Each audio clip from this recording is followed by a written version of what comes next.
Anda diminta untuk bergerak ke tempat berkumpul kecemasan di hadapan Dewan Tunku Chancellor.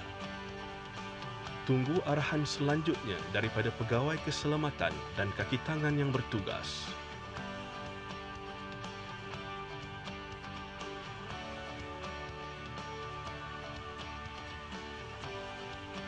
Semoga taklimat ini memberi manfaat kepada semua yang hadir. Terima kasih di atas perhatian anda. Jangan pernah berhenti berlari, takkan mudah ku berlalu pergi. Kisah kita baru bermula,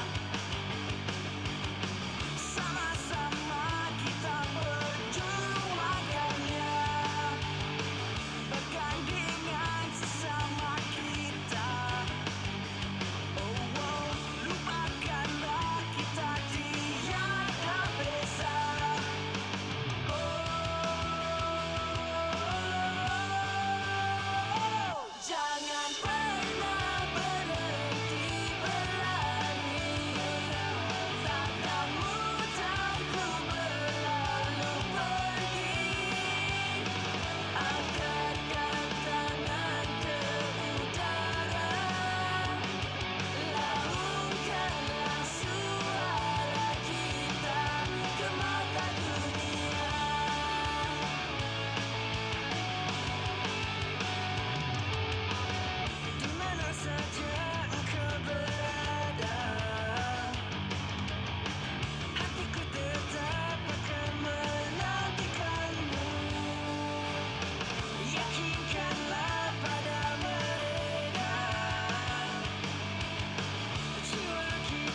Bismillahirrahmanirrahim. Assalamualaikum warahmatullahi wabarakatuh dan salam sejahtera.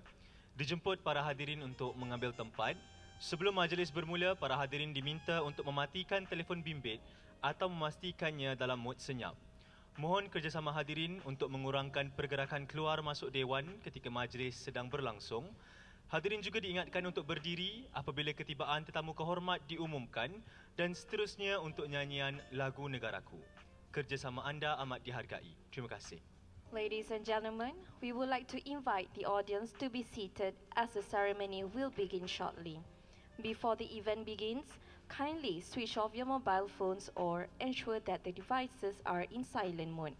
Please minimize your movement in the hall during the event. Please rise during the arrival of honorable guests and the singing of the national anthem, Negaraku. Your cooperation is greatly appreciated. Thank you.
Hadirin yang dihormati sekalian, mengumumkan perbarisan perarakan utama masuk ke Dewan. Hadirin mohon berdiri. Announcing main procession entering the hall. Ladies and gentlemen, please rise.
Lagu Negaraku.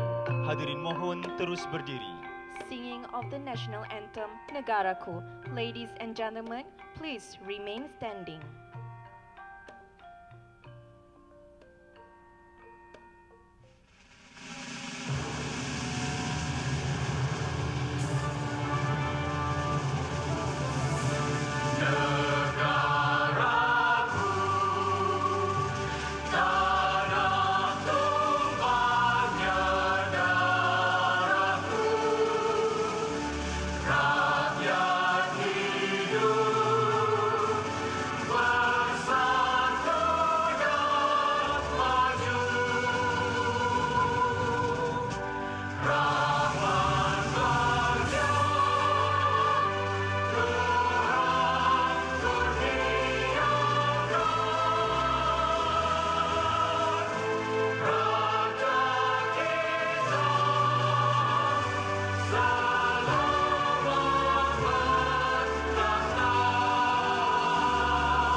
Hadirin dipersilakan duduk. Ladies and gentlemen, please be seated.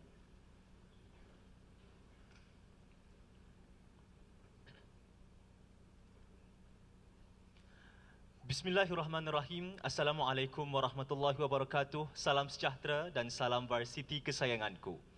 Yang berbahagia, Profesor Dato' Insinyur Dr. Muhammad Hamdi Abdul Syukur, Naib Chancellor Universiti Malaya, yang berusaha barisan pengurusan universiti, yang berusaha dekan-dekan fakulti dan pengarah-pengarah akademi, yang berusaha timbalan-timbalan dekan hal ehwal pelajar, barisan pengurusan kolej kediaman, tuan-tuan dan puan-puan, dan yang diraikan para pelajar baharu Universiti Malaya sesi 2022-2023.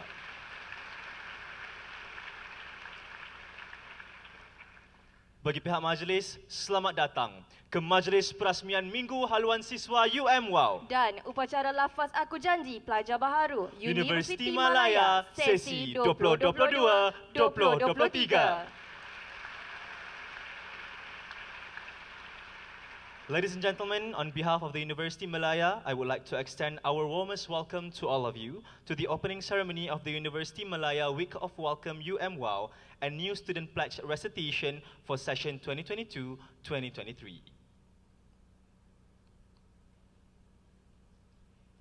To bless our ceremony today, we would like to invite Ustaz Mizra Hilmi Abu Bakar, Senior Islamic Officer, for the Doa recitation. Please welcome.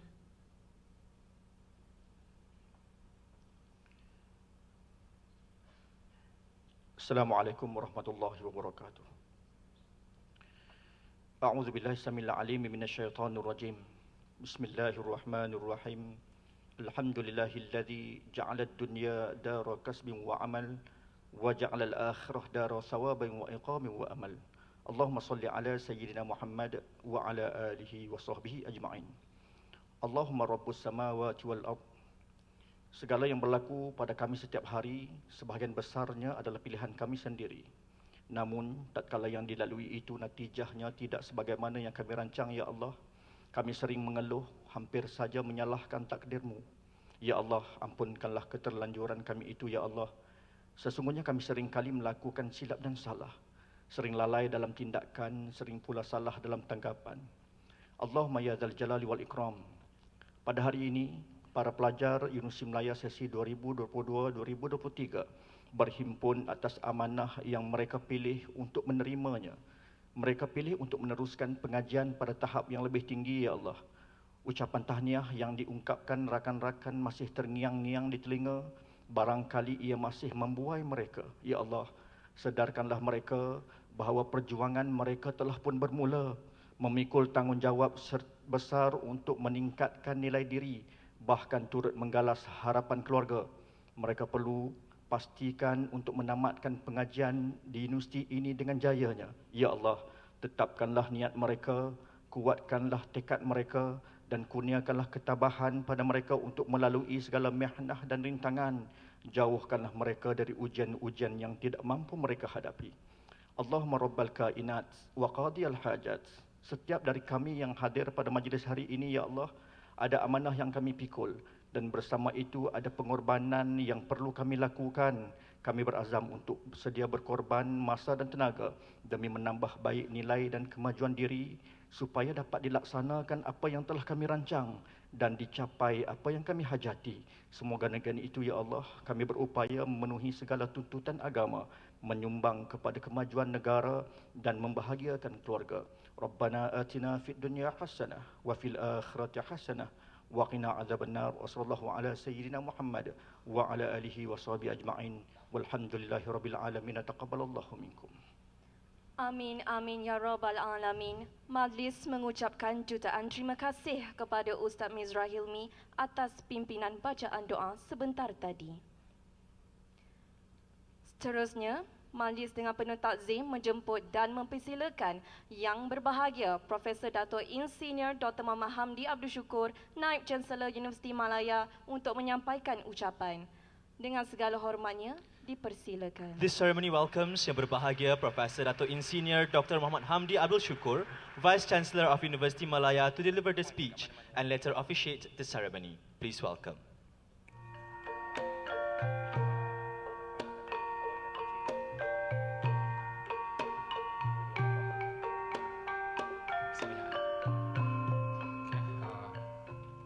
Thank you to both chairpersons, respected colleagues, Prof. Sabri, TNC HEP, Prof. Yatimah, TNC Academic, Prof. Shaliza, TNC Research and Innovation, Cik Wan Sophie, Tuan Haji, our bursar, and as well as Prof. Bad, our Associate Vice Chancellor. We have our deans here, deputy deans HEP, as well as officers from HEP, and probably pengurus asrama as well, the managers of. Yeah. Thank you so much for coming, and again, welcome to all of you, the new students to University Malaya. Some of you are here and partially in the several colleges, I believe. Allow me roughly around 1 hour to share with you some information and then we can hopefully open up some discussions. Okay, let me see whether I can get this on or not.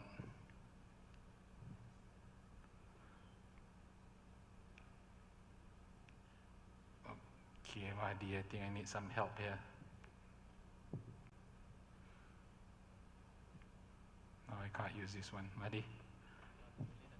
Huh? Okay. Yeah, I wish to congratulate all of you. There are thousands of people applying to University Malaya. And according to the statistics, those applying to this university, they are all the cream de la cream of the country. Yeah?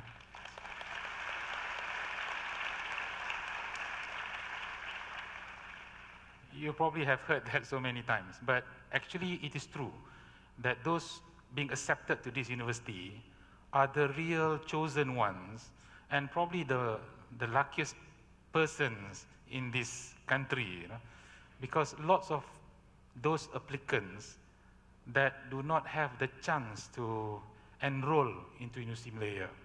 So, if I may say that we are very honored to have all of you joining us, first and foremost, applying to University Malaya, and our commitment is to deliver the best service that we can in order to serve you as our students and hopefully transform all of you into what we believe is what the nation required.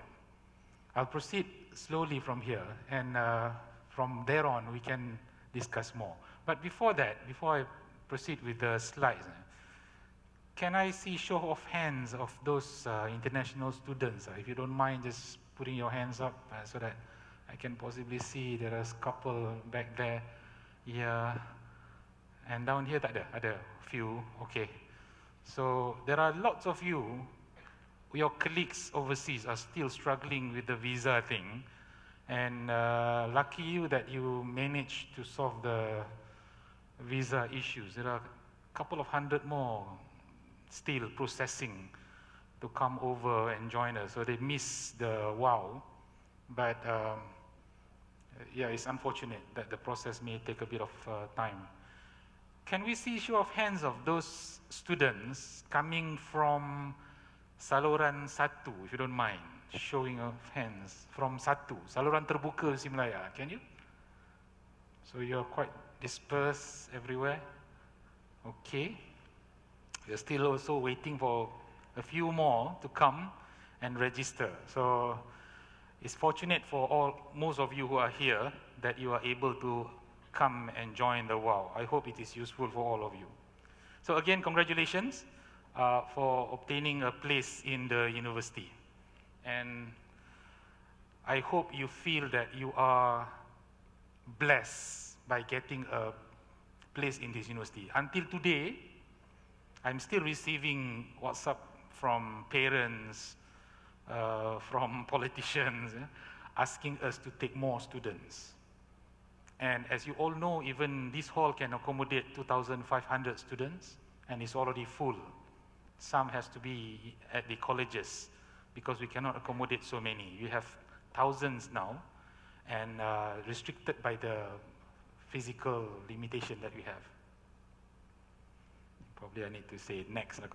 Okay, I just want to backtrack a bit. So these are what happened 2 to 3 days ago, where your parents sent you, and some basically came as far as Sabah and Sarawak, some possibly from Kedah, Terengganu, Kelantan. Yeah, anybody from Sabah and Sarawak? Can we have some guys? Yeah, okay. Let's give them a round of applause. They are not easy to come, you know.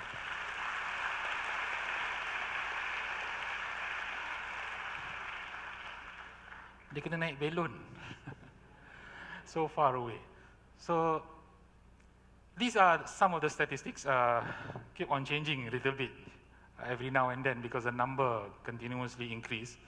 We have close to 5,000 undergraduate students total, yeah, who eventually will come. Some are still in the process of coming, actually, for whatever reason. Again, international students are creeping in due to visa and many other stuff. And majority of the students are female students. So close to 60% are female and 40 are male.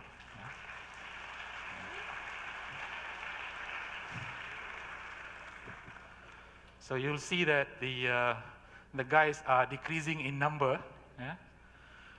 And we also have disability students, the OKUs, and I hope that all of you will be helping them, and hopefully they'll feel at home being with all of you. So you should be able to assist those friends who are disabled as much as possible. So some statistics. Okay, again, these are the picture of your parents, your families who send you a couple of days back.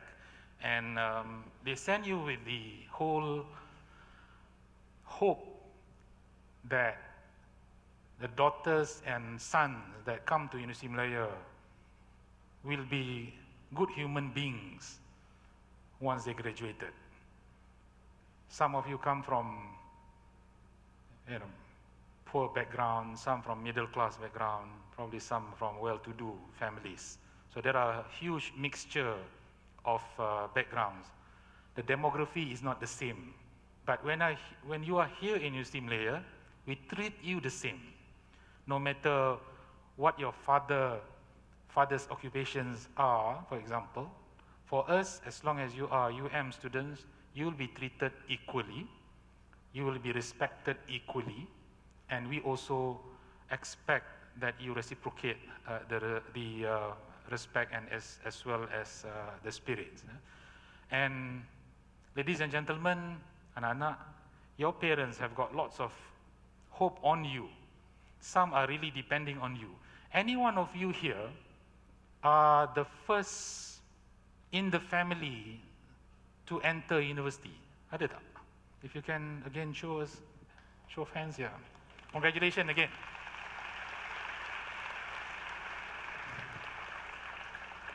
So I think quite a number of you that are basically the first in the family. You will be an exemplary brothers or sisters to your other siblings.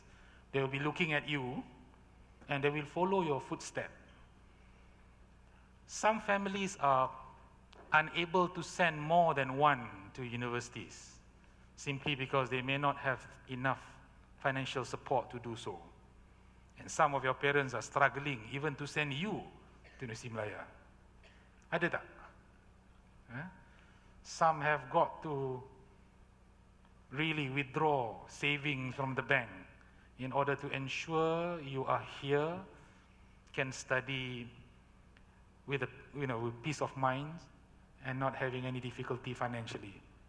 They absorb the burden, and when you are here, you must always remember that. Okay? Remember that your parents are having huge hope on all of you. And again, I know you have heard this many times. Your pemuda syara will also say the same thing. Your colleagues and also your lecturers will say the same thing which I am saying today. Tomorrow you'll be going to faculties, you'll hear the same words as well. Because we will repeat the entire thing again and again so that it gets into your brain, it gets into the heart of the students. Because those are very fundamental things. Remember your parents and your family, because they have a lot of hope on you. Okay? I hope you'll make the right choice by coming to Universiti Malaya. Some of you may have got the offer to go overseas. Anyone got offers to go overseas tak? Ataupun overseas program? MARA ke JPA special program ada? Ada juga Not many though, perhaps, but you choose to come here. I hope you do the right thing. I believe you have made the right choice. But again, it depends very much on individual of you, on how you react towards the whole 3 to 4 years you are in UM. As you all know, UM is ranked number 70 in the world. How many universities in the world? Anybody knows? Do you know how many universities in the world? Roughly lah, a ballpark figure. Anybody knows? Agak-agak lah. Berapa universities? There are 25,000 universities in the world.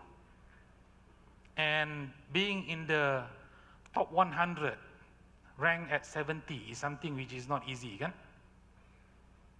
You agree with me? In the whole of Malaysia, only one university in the top 100, which is Universiti Malaya.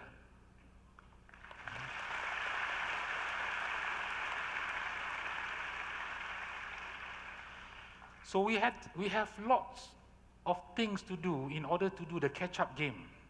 We are not satisfied with number 70, obviously. We want to be the best if possible. And we are looking at our partner universities to benchmark with. Let's see some of them. Next slide, maybe. Yeah. Can we see next slide, please? Yeah. Okay, before we move on, I wish to just touch on all of you 3 to 4 years down the road. You will be the alumni of Universiti Malaya. Okay? When you graduate, you will become our alumni. And there is an impact of becoming an alumni of Universiti Malaya. There are at least a third of the cabinet ministers are our alumni. There are probably half of the CEOs in Malaysia are the alumni of Universiti Malaya. So you'll add on to the statistics of those who's who in Malaysia, 4 years, some of you 5 years down the road, you'll be the alumni of Universiti Malaya. What it means to be alumni of Universiti Malaya, agak-agak lah. Do you think those alumni of Universiti Malaya, they are proud of this university? What do you think, guys? The answer is they are very proud. Any of your mother and father coming from Universiti Malaya? Anyone? Can we see show of hands here? What do they talk about in Universiti Malaya? I wonder, whether they're good or not. But at least most of them that we have met before, they are very proud of this university. When we talk about Universiti Malaya, they have the feeling of, having the pride that, wow, I am an alumni of this university. Majority of the professors here that you see in front of you, they are alumni of Universiti Malaya, betul? I think quite a number of you, kan? Probably what, 85% of the deans and deputy deans and TNCs are actually coming from this university. And they are extremely proud of being associated with Universiti Malaya. For those guys, if you have a chalk of Universiti Malaya on your forehead, it will be a lot easy for you to get jobs. Supposedly lah. Okay?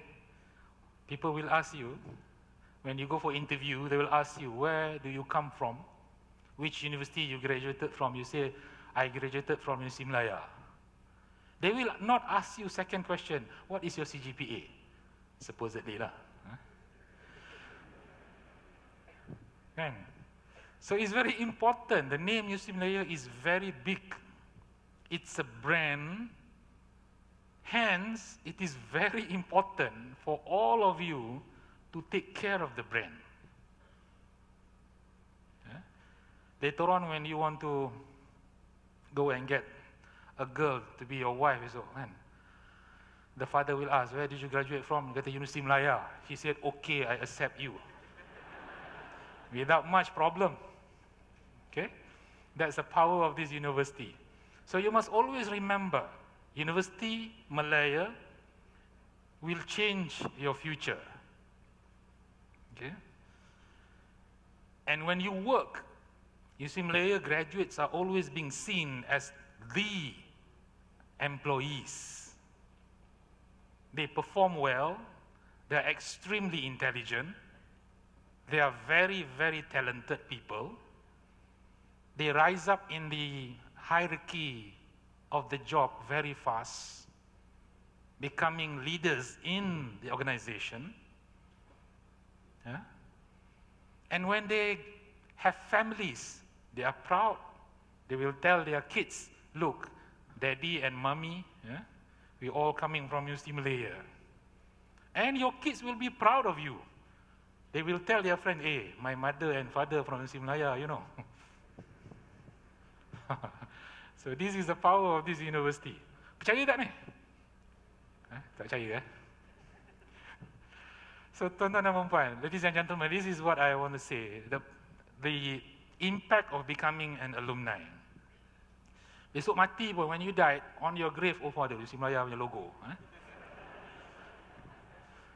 That's how you are so proud of your brand UC Melayu. So don't forget us at all.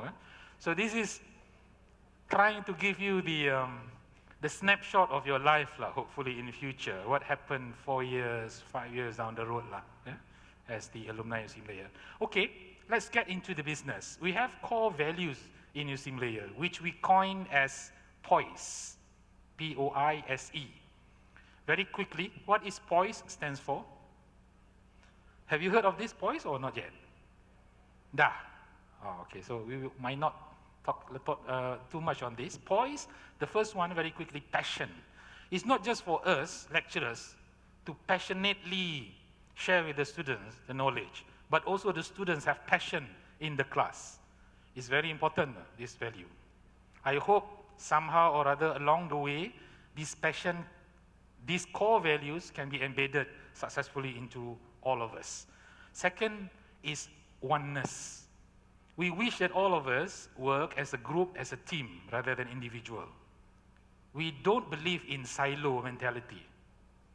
We don't believe in people working in silo. Even though a lot of us are doing that, we hope in UC Melayu, it is the oneness. We create the oneness as our core value. We help each other, for example. We work as a team rather than individuals. Thirdly, integrity. We should reduce the cut and paste activity. I think students are quite good at that. But UC Melayu students, they do on their own. They don't cut and paste from internet. Can you all promise that? Part of the integrity. Don't copy from your friends when you have assignments to do, for example. Okay? Integrity lah. Don't take other people's belonging. You are sharing rooms, 4 to a room, 2 to a room, 6 to a room, for example. Can? Don't take other people's. Don't cheat, because this is part of integrity. So if that is culminated, embodied within us, I think we will take care of each other. Tapi the room of 6, for example, in a room, one person has got long hands than the others, for example, then you have problem for the whole room. Tak tahu siapa curi. You do not even know where the money goes, for example, because integrity. The fourth one is sincerity. This is the easiest to mention, but the most difficult to implement. I am sincere. I am a sincere person. Really? Is that really true? So it's not easy. But it's important to ensure that we are sincere in coming over to UC Melayu. So the questions, there are a lot of fundamental questions. Why are we here, What exactly that we want to achieve? So probably we touch on that later. And last one is empathy. What is empathy in comparison to sympathy? Ada beza tak? A lot of difference sebenarnya.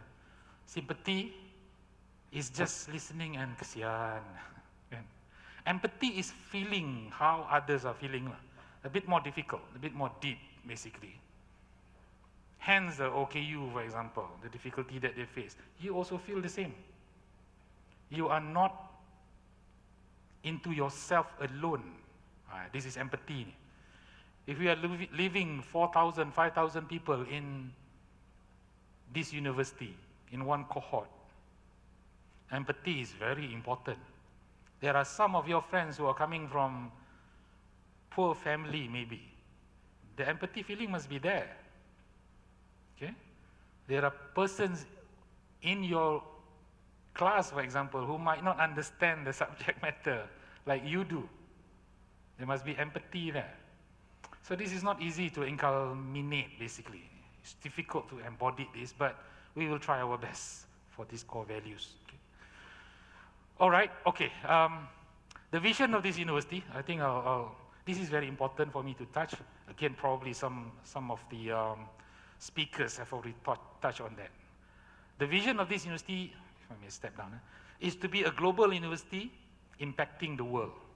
I think this is very, very crucial for students to understand what it means by being a global university and an impacting the world. This is not lip service, supposedly. This is true vision. So let's look at this. What is it called as a global university? We are number 70. Are we not global enough? We are a global university. We have signed MOUs, we have 700, 800 now, MOUs, with partners all over the world. Yeah? These are important partners. We are in university network and alliances in the world. And in some cases, only USIM layer represent Malaysia, for example. So this is very important. It may not concern you directly because you do not know what exactly happened between USIM layer and the rest of the partners, but they are very, very crucial. The pictures up there, I always use this picture because I thought it's probably the most, the most pictured universities in the world. On your top right hand, these are 960 years old university. What university is that? You can go punting around the small canal. What university is that? Agak-agak lah. Anybody knows? There are 33 colleges in that university system. So what university is that? It's Cambridge University. Any of your parents graduated from Cambridge University? Can you show of hands? Ada satu? Dua, mungkin?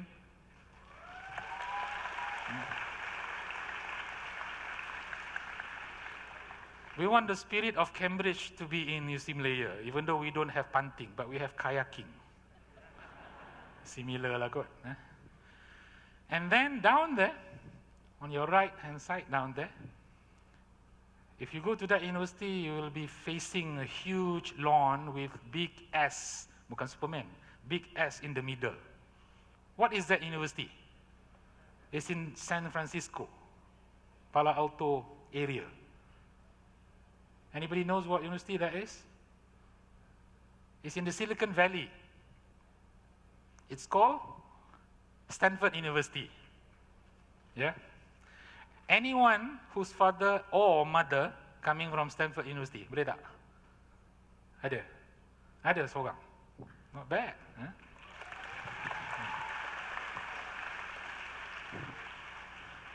Okay, on the left-hand side down there, that's the main library and also another 30 plus colleges in the university in the UK.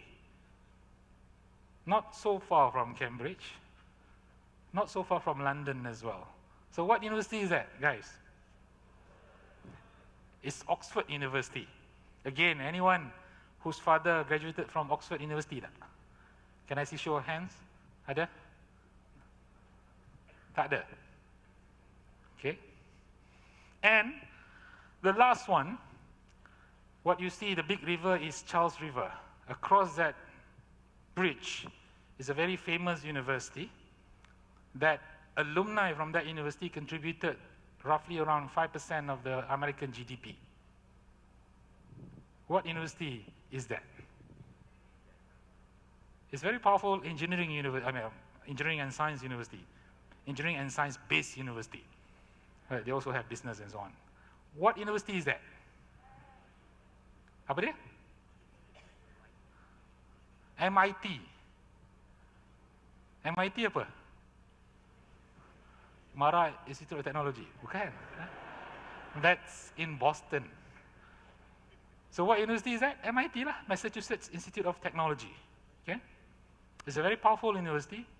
If you go from across the river, straight forward, you reach Harvard, roughly around 20 minutes from by bicycle from MIT. Very powerful university in Boston. So these are examples of truly global universities that Universiti Malaya inspired to be. Okay? So that everyone in the world wish to come and study in these universities, where the professors are well respected, okay, where those students are well sought after, the graduates are all snatched up by top-notch industries and agencies in the world. So we wish our graduates are similar to the graduates of those universities. And I found out that these universities, top universities, have got certain attributes, and I just listed to you here. If you go to any of these top universities, you will notice that there are 5 similar things which they share. Of course, they have more, but at least each one of them will definitely have these 5. Number 1, apa? Visionary leadership. All of us, the deans and the VCs and DVCs, we are expected to be visionary. And that's number 1. Number 2, excellent research and academic staff. This is very quick, eh? They ensure that whoever enter the university, they are of certain standard. No mediocre can enter that university. You rarely find mediocres in these top universities. So that's a challenge to us juga lah. Number 3, these are about you. Progressive students. The students are very good. Yeah? I think we have similarities here, right? I was in a few of these universities, a few of these top universities. Yeah? I visited, I remember, 10 years ago probably, IIT Delhi and IIT Kharagpur, Indian Institute of Technology. They have many, and these are top universities in India. I was asking the professors, because India has got what, 1.4 billion people, and they are only taking very handful of students from the millions of students into the IIT system. I say, how do you teach these students? These are the cream of the crops, and yet you have to teach them. How do you teach them? They kata, Prof, let me tell you how we professors in IIT teach our students. Before we come to class, we shiver. Tahu shiver? Menggeletar. We shiver. Kata, why? Because the students will ask questions that is not in the text. Very challenging questions. The students are very good. We say A, B, C, they can continue until Z. That's how good they are. I was in Iran, in Tehran, in Sharif University of Technology, SUT. Top universities in Iran. The top-notch students will go to that university if they want to take technology, science and technology courses. I asked the same question, Prof, how do you teach your students? These are top-notch students. The same answer. A lot of time when the student asks, professors are shivering there, because some of the questions we cannot answer. And then they ask me, how do you teach in University Malaya? I said, before we go to class, the student shiver. Because if you ask question, they cannot answer. So terbalik kot. So now this batch of students must behave like IIT and Sharif University of Tehran. Boleh ke? You ask questions until people shiver because you know more than the lecturer on the subject matter. Boleh ke ni? Oh, tak ramai kata boleh. Dah sarapan belum? Okay, eh? So those are progressive students lah. Just to give you the snapshots. Number 4, excellent admin and support. Sometimes the officers are only very few. I was in Ireland last week, attending a World Engineering Alliance, International World Alliance, Engineering Alliance workshop meeting, kan? Representing Malaysia, Board of Engineers. Hundreds of people attending, only 1 person is at the registration counter. 1 person. Our conferences kadang-kadang 10, 20, 20 people on, over there 1 person handling the entire 100. Imagine the efficiency of the work. and it runs smoothly, no issue at all. They do not need 10 people because excellent admin and support. Extremely efficient. Dealing with only one person is 100 people. Okay? Again, it poses a lot of challenge to us as well. And the last one is excellent curriculum. Of course, these are challenges to us, a lot of challenge. To change curriculum is not easy, but in sim layer, every cycle of student, every 4 years, 3.5 years, 5 years, we will do the curriculum review to ensure the curriculum is up to date and future ready. So it's very important that the students understand this. So because these are also what the truly global universities are preparing their students with, okay? Okay, this is our mission. I think this is also important to highlight. Our mission is, there are 2 segments here. Number 1, apa dia? Is to push the boundary of knowledge. It's about research. This is a research university. Our research is world-class. We do not want to repeat the things that people have done. We want to push the boundary of knowledge, increasing the capacity of knowledge. This is what we do. Secondly, this is very important, related to you immediately or directly, which is nurturing future leaders, aspiring leaders. We want graduates, University Malaya, not just any graduates, but they are leaders. Ini different ni, All other, we want to have distinction between University Malaya and other universities, particularly in Malaysia. They are producing graduates, we also produce graduates. What's the difference? There's no difference. What we need are students, graduates who are leaders. Very important. Extremely important for you to understand these facts. This is our mission. We pledge, this is going to be our mission. And that mission is basically to transform individuals into leaders. Macam mana nak buat tu? What do you think, guys? Is it an easy task? Actually, it's not. So, macam mana nak buat? We will talk about it, of course. But what I want to say is this is what we believe should be our mission. And this is what we want to do in University Malaya. Okay? So we hope that you can, together with us, build this capacity. There are people who are born with leadership, okay? Their parents are leaders, father, mother, whatever lah, ada DNA. In the DNA, there are leadership in the DNA. If you check in the DNA, ada kat situ tulis, leader. But a lot of us do not have that. Oh, my father is just this and that, very simple folks at home, in the hometown, in the villages. How can I become leaders? So this is a challenge. So leadership is always by choice in University Malaya. There are some of you, leadership by chance. Parents are leaders, whoever lah kan. So you born as leaders. But there are those who are not. Hence, we need to put them in the leadership by choice. Okay? Meaning that we need to program, build the capacity, okay? Nurture the talent and so on and so forth.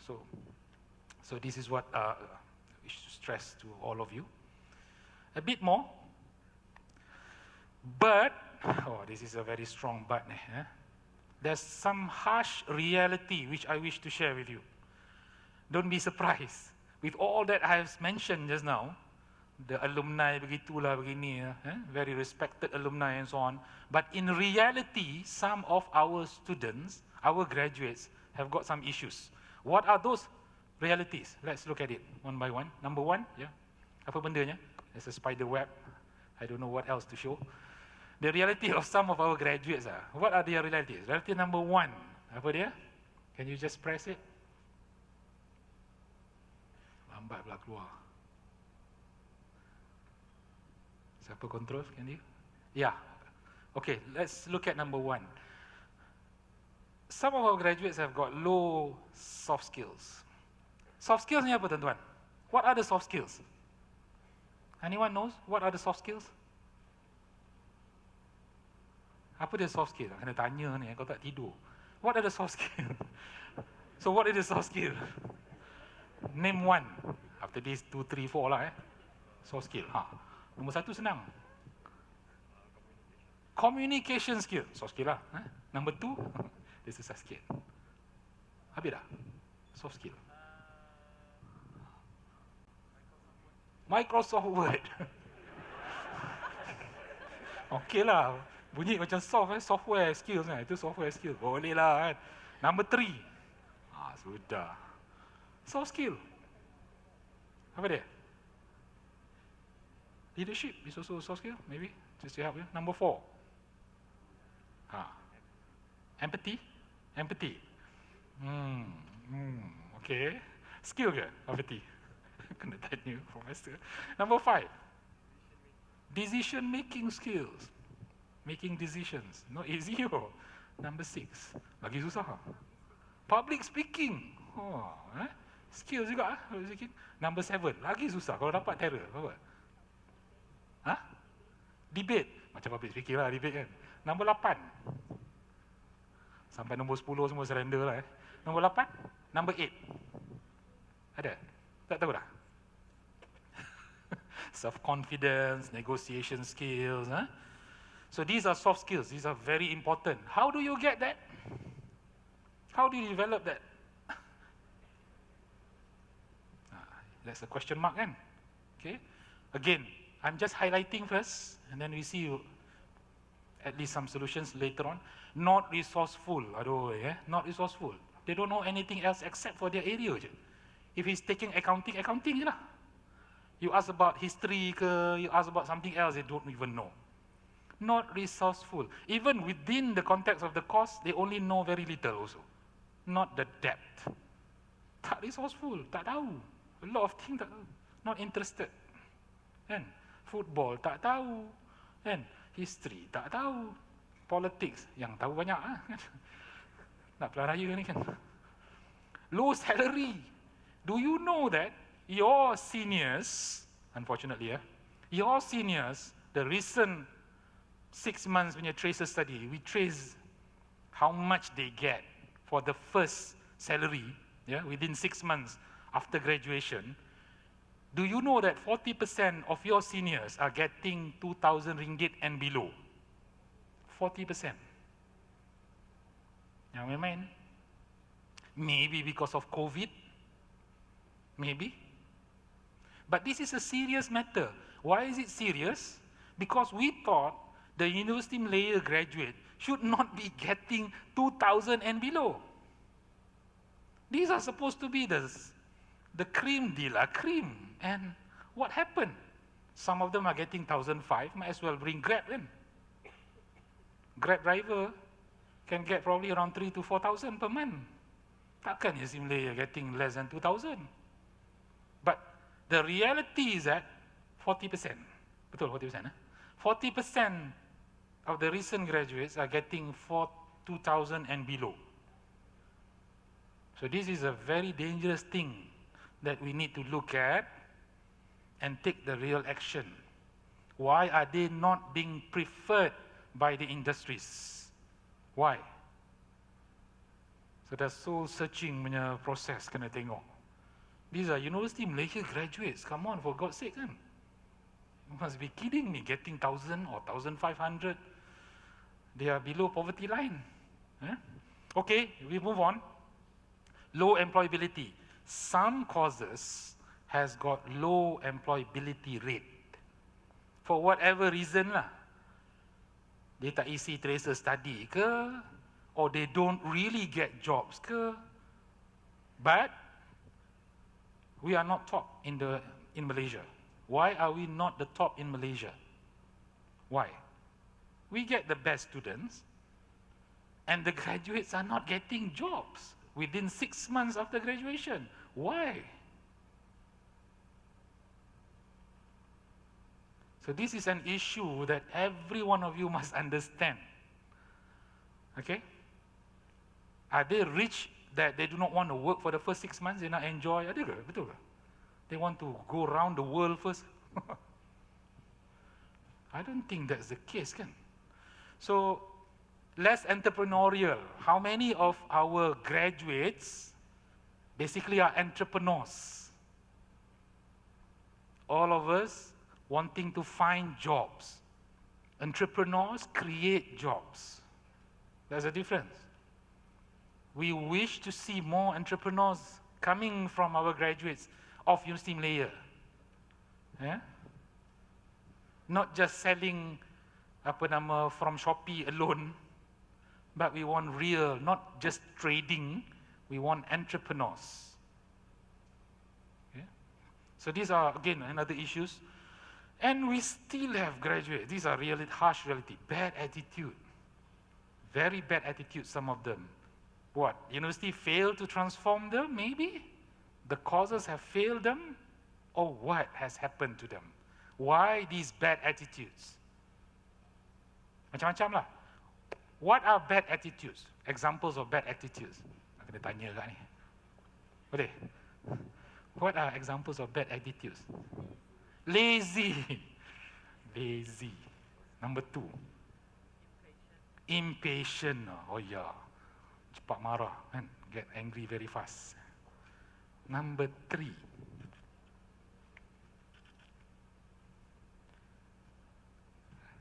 Tak tahu dah. Terpanjat kena tanya. Number 4. Bad attitude sikit je. Oh 3. Number 4 tak ada. Selfish kan? Selfish. That's a bad attitude, you know. Number 5. Procrastinate. Tangguh-tangguh. I'll do it tomorrow lah. Tak apalah tomorrow lah. Relax lah kan. Still first year man, enjoy first. Number 6. Irresponsible. Very good. Those are the culmination of the entire bad attitude. Unfortunately, still with us. Buat macam mana tu? Bad attitude. Next, apa lagi? Mindset issues. Oh yo, mindset issues. This is very problematic. So the question is, are we failing ourselves or what? We fail to transform the minds. Kata nak buat leaders, to produce leaders. But how come we have mindset issues? Again, this is a very special issue that has to be tackled very, very seriously by all of us lah. Mindset lah, mindset.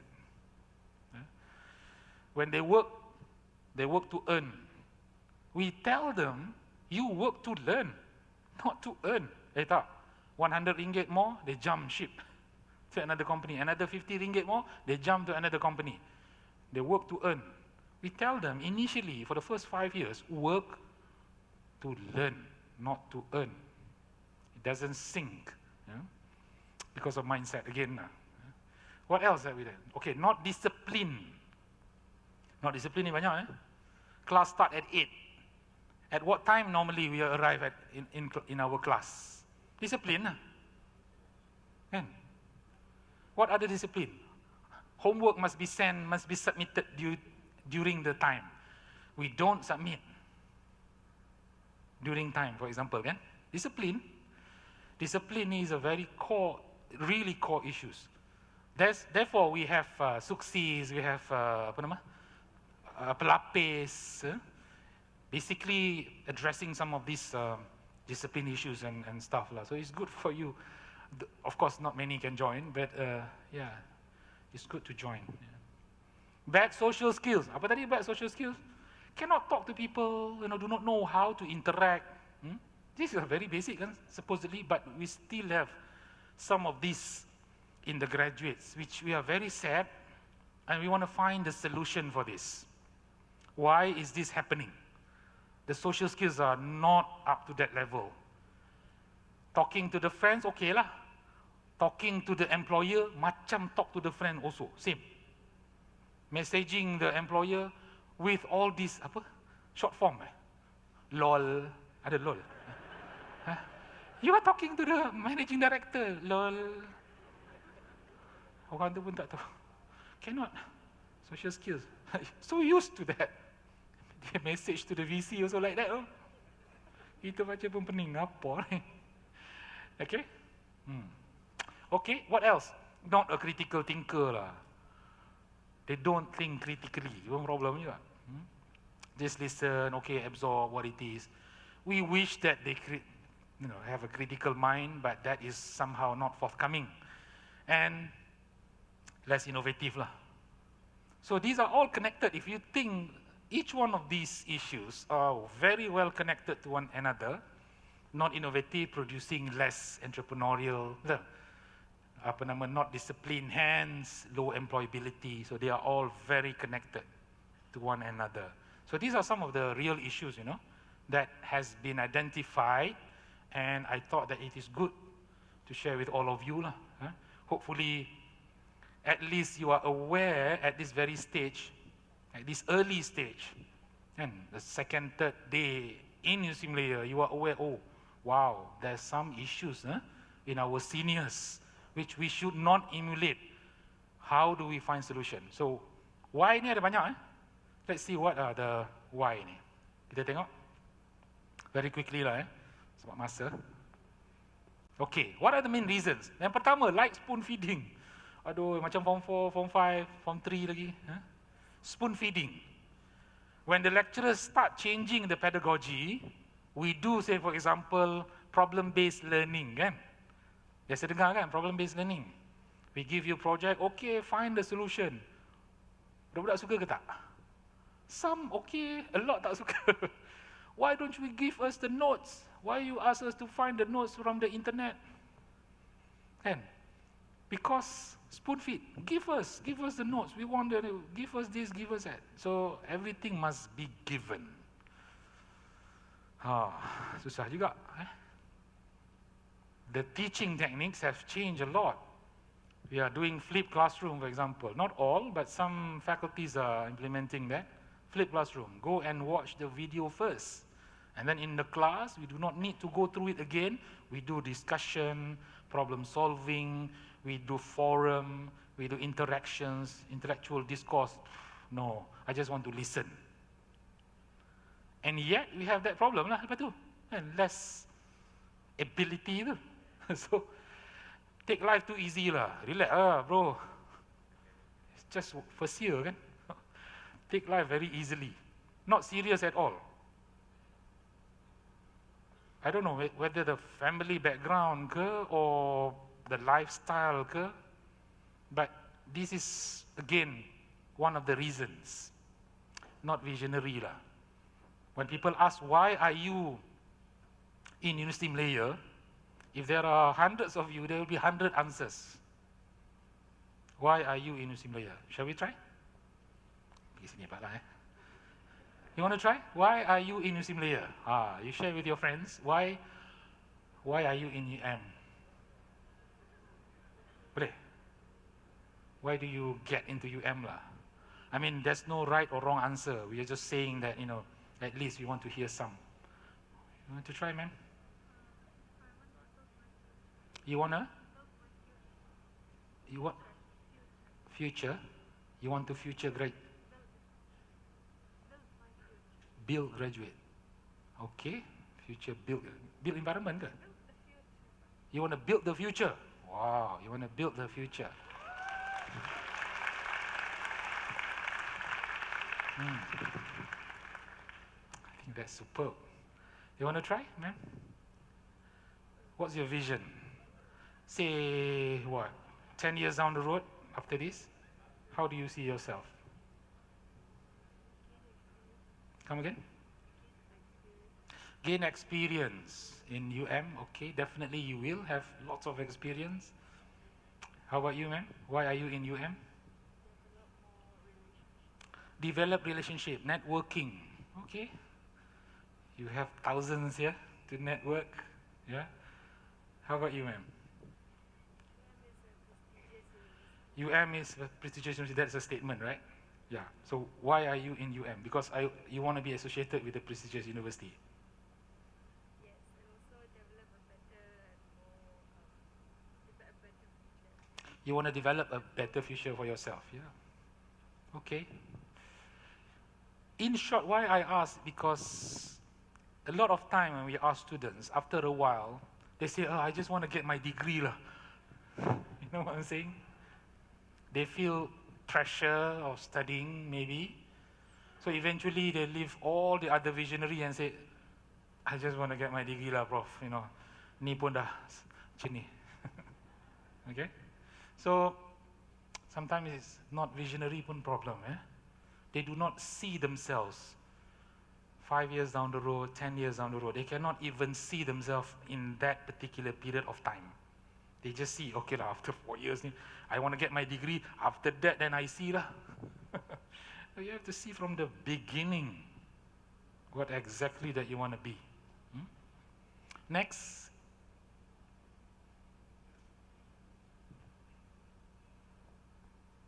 Can we get the next one? The one that your friend mentioned. One of the reasons why we have such issue just now is procrastination. Tangguh-tangguh. Biar dulu lah, it's okay. We do it tomorrow. We do it tomorrow. Exam is still long way to go. Before you know it, it's around the corner already. And you can't do much. So pressures are mounting. Sebab procrastinate, tak apalah, it's okay. Tengok football dulu. Netflix tak habis lagi ni. Series Strange Things ada? Tengok Stranger Things tengok juga. Okay, less participation in activity. We have so many activities, student activities, tak participate. Letih. There are so many students' bodies, none are interested to join. I don't want to waste my time doing all this. They do not see these as investing, for capacity building. They do not see that as important at all. This is quite dangerous. HEP have done a lot, Prof. A lot of programs, good programs. But how many students want to join? No lah, it's not mine. That's not mine lah. I think I'm okay. So less participation. Too many distractions. You are living in Kuala Lumpur. We are basically in the midst of Kuala Lumpur. Mid Valley is just around the corner, which is good, right? You can hang around over there, but too many distraction. You nak study, kawan kata, oh, jom lah, let's have teh tarik, let's ngopi, let's ngeteh. You know all these words, kan? So we spend so much of time outside of the campus, and those distractions have really taken a toll on us. And not a go-getter. I mean, some people are very go-getter. I want to do that. I want to achieve this. I want to, but a lot of us, no lah. It's okay, let them do, Not a go-getter. We have vision, but the way we go towards the vision is very mild. Go-getter ni lain. They are different people. I want to be there, I want to do it. So these are the spirit thing which is basically difficult to absorb into one person. Low resilience, again, it has been identified. What is low resilience? Cannot tahan. Wow, too much lah, this course, ayo. Can I change course? The third day, not change course. When the lecturer starts saying something, ayo, I think I'm in the wrong course. Can I change course? You know that you cannot change course, right? Boleh change course ke, Prof. Yatimah? Tak boleh kan? So low resilience is an issue if it is always in you, okay? So I hope that all of you build this resiliency. Because overseas is different kan? Kat sini senang kan? Every Friday je, petang, you will go back to your hometown. Ada? Dekat ada yang nak balik dah ni? Alah kan, rindu kat mak lah. Kan? Resilient pun tak ada ni. Wow ni panjang sangat lah. It's too long. Kan? I want to, cannot stand the coldness of this DTC. And then introvertness. Introvert ni apa tuan-tuan? What is introvert? Pemalu, keep to oneself, doesn't want to approach people, waiting for people to approach you. Introvert ni pun problem. I mean, it's in the person, I understand. If you are an introvert, you are an introvert. But how do we build with that sort of character a different skills? It's difficult to escape from that sort of introvertness, I understand. But you can train yourself. Pemalu, tak nak cakap dengan orang, stay in the room tu. If the person doesn't start to talk to you first, you will never talk to anyone. Macam mana tu? Kan? You're waiting only. Waiting for people to come and approach you. Introvert.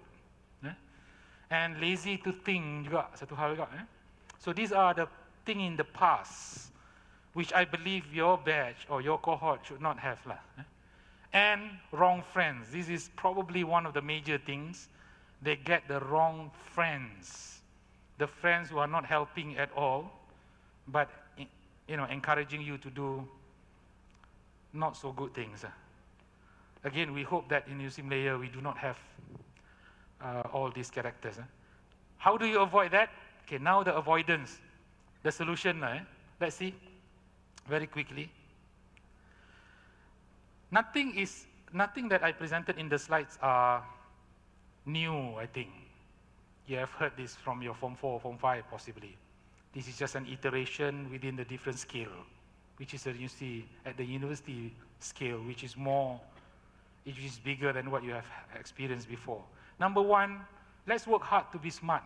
I always hear, even from my kids, they kata, no lah, Dad, no need to work hard. We work smart. Actually, I said, no. You work hard to be smart. Because working smart is an excuse not to work hard. Working smart means cut and paste. Working smart, so the connotation is sometimes quite bad. So can I propose the solution is work hard to be smart? Okay?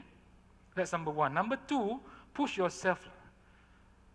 So this is a sincere advice. I have kids of your age.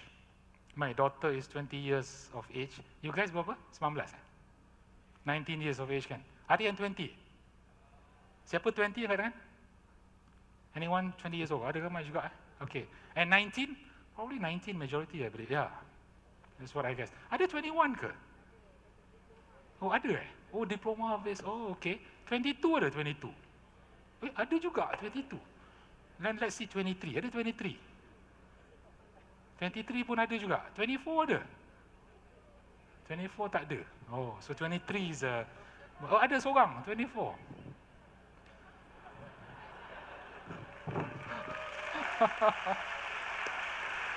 Okay. I'm sure 25 tak ada. Is there any 25 here? Oh, ada juga 25.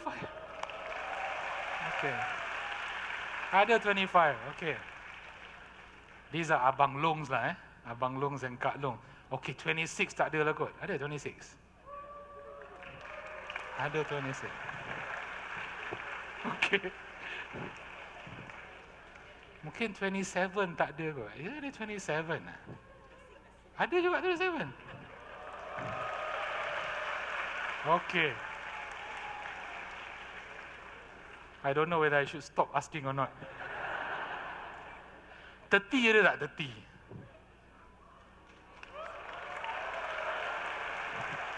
30. 31. Oh, okay.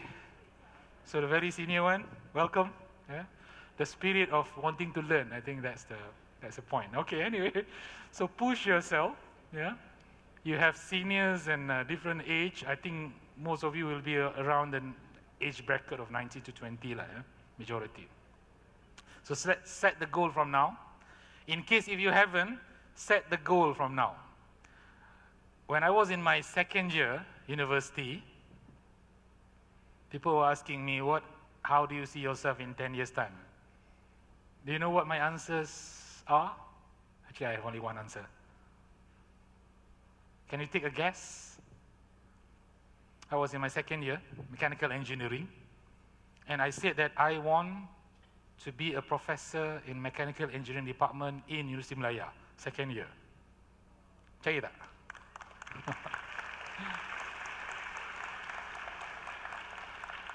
I mean, there's a personal goal at that particular time. Yeah? And coming back from my studies, I joined at that time. That was 1994. And nobody's interested to be tutor at that time. I remember in the department, I was probably the only one. The rest just left and worked with oil and gas and get double, triple the salary that I got at that particular point of time. Not interested to join the academia back then. So let's set the goal, whatever your goals that will be. Yeah, do not procrastinate lah. Okay. So you will go and join the classes afterwards. You will notice that a lot of things are new. Some you are expecting it, some you may not be expecting it. Once you procrastinate saja, then you start making trouble for yourself. So let's not start that even from the beginning. Yeah? And then be active as much as possible in the class. Ask questions. Let the professor shiver. Boleh tak? Ask question. When we say, do you have any questions? Everybody put up your hands. I have questions. But in reality, my experience teaching in the Faculty of Engineering, very rare students will ask questions. Very rare. Ada, but sometimes the same old faces that will ask questions. The rest will just keep quiet, very timid, malu, shy to ask questions. So you are making our life very easy as lecturers. We are not being paid to do easy job. We are paid to deliver a very challenging task. Boleh tak ni? The deans are here, they are all agreeing with me kan? Betul Prof? Agree to make it, tougher in the class so that lecturers become stronger. Boleh? Without challenging questions, then so be active in the class. If the lecturers are not preparing themselves well, you report to the dean. Betul? Betul Dean? You should use your right. So I wish the students exercise their rights. Some lecturers just show on the board, on the slides, and start reading one by one. Might as well give the slides to the students. Don't come to class. Betul? Yeah? Not many lecturers are doing this, but there are some, unfortunately. So report that. That's your right. Make them do the work. They are motivated to teach you, but there are a small number who may have problems that has to be disciplined as well. But if you don't tell us, how do we know? So be active. Can you promise me that, guys? Yeah. Exercise your right in the university. There are channels that you can actually voice your concern. Classes has to start at 9 to 10. The lecturer come at 9:30. Is that good or not good? Not good. Report that. Kalau dia sakit perut, tak apalah kan. Hari-hari sakit perut, problem lah. Betul We are talking about discipline. Most of our professors, lecturers are very motivated. What I'm just saying is the one or two who may not be as motivated, and the students must reveal them through emails to the deans and even Deputy Vice Chancellor, even to me. Let me know who are among the staff who are not doing the job well. My email is very simple, vc@um.edu.my. You will never forget that, right? You can send email to me saying that so and so has been consistently coming late to class. They are supposed to come at 9, they come at 9:20. Almost every day, 9:20, and finishing after half an hour. The class should be 1 hour, supposedly. 9:45, start to go away. And then you should then report to us.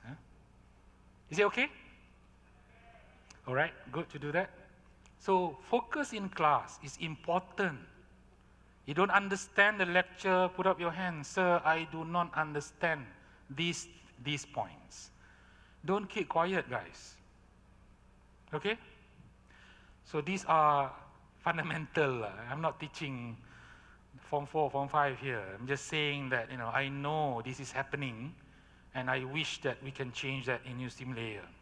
Classes is where you gain the knowledge, and that's where it should, and that's how it should be. Next is, be strong. And hopefully there will be a lot of work, assignments, projects, and tests, quizzes, exams. Some are tough, some are moderate. If you are not disciplined, you'll be dragged behind, you'll be left behind, and then you stress out, too much work and so on. So it's most of the time is because of the person. The program, the curriculum has been designed so that everybody can follow. If you fail to follow, then it becomes problematic to the individuals. So remember that, because you have not started yet. So this is a huge reminder from me to all of you. Okay, take responsibility. Okay? And whatever you do, eventually you are responsible. Okay? A lot of time, the faculty has to bend over to assist. We may not do much of that anymore now. For example, you fail a subject. We have a timetable already. This semester, what are we going to teach? Next semester, other subjects. Next semester, different subjects. You fail one semester, you cannot force the faculty, I fail this subject, hence you must offer the course. No. You got my point or not? You must be responsible. You fail the subjects, you follow our timetable. So we will not do that anymore, Prof? One student failed, so we have to do the class for the student. No. You wait for next semester. Because we have scheduled it already. So be very careful on that. Be responsible. And what happened before, not your time, your seniors, some of them. Blame the university, why are you not accommodating us? We have been accommodating you. It is that you are not taking responsibility. You do not come to class, you fail the subjects, expecting us to do it during semester class. That's not fair to the university. 2-3 people fail the subjects, the lecturer have to teach 6 hours per week during semester class because it's short. So this is not going to happen anymore. We will do the timetable, you follow it. You fail this semester, next year you take the class. Something like that. So I think this is a very strong reminder for all the students. And these are part of the mutual respect. We will deliver our work diligently and we expect the reciprocal thing. Think strategically. Now, this is very important. Guys, you are going to enter this program for 4 years, 5 years. Some 3.5 years. Ada kan 3.5 years? Majority 4 years. So these 3.5 years to 4 years, it's important for all of you, all of us here, to do it strategically. Which subject to take first, which subject to take later, elective upper, when to take it, which one that we should be doing. So these are all information that you need to churn out and then put on paper what exactly that I'm going to do. Don't just follow your friends. Get to your academic advisor, talk to them, discuss and ensure that you get the best options for yourself. And probably the last one, I think, find the correct friends. So you have 4,000 people, 5,000 of your batch. I believe all of you are good people. Some may be smoking, for example. Anybody smokes? Angkat tangan. Tak ramai yang smoke, seorang, 2 orang. Okay. So, if you're smoking, don't make your other friends smoke as well lah. You smoke your own lah, boleh? Ada siapa yang vaping Vaping, angkat tangan. Of course, you have your own rights lah kan. What I'm just saying, don't transform others like you lah. So do your own stuff, okay? So abundance of opportunity in University Malaya. Let's see what are those things. Okay, you have heard about this, right? Major and double major, double minor. This is an opportunity for you. Starting this semester, this year, a lot of double major, double minor is available for you. So I hope you take that opportunity. Okay? Talk to your faculty. See the statistics of those getting jobs. Some faculties are suffering more than the rest. So those suffering should be able to advise the students, okay, probably you enroll into this program, the market is not ready for you.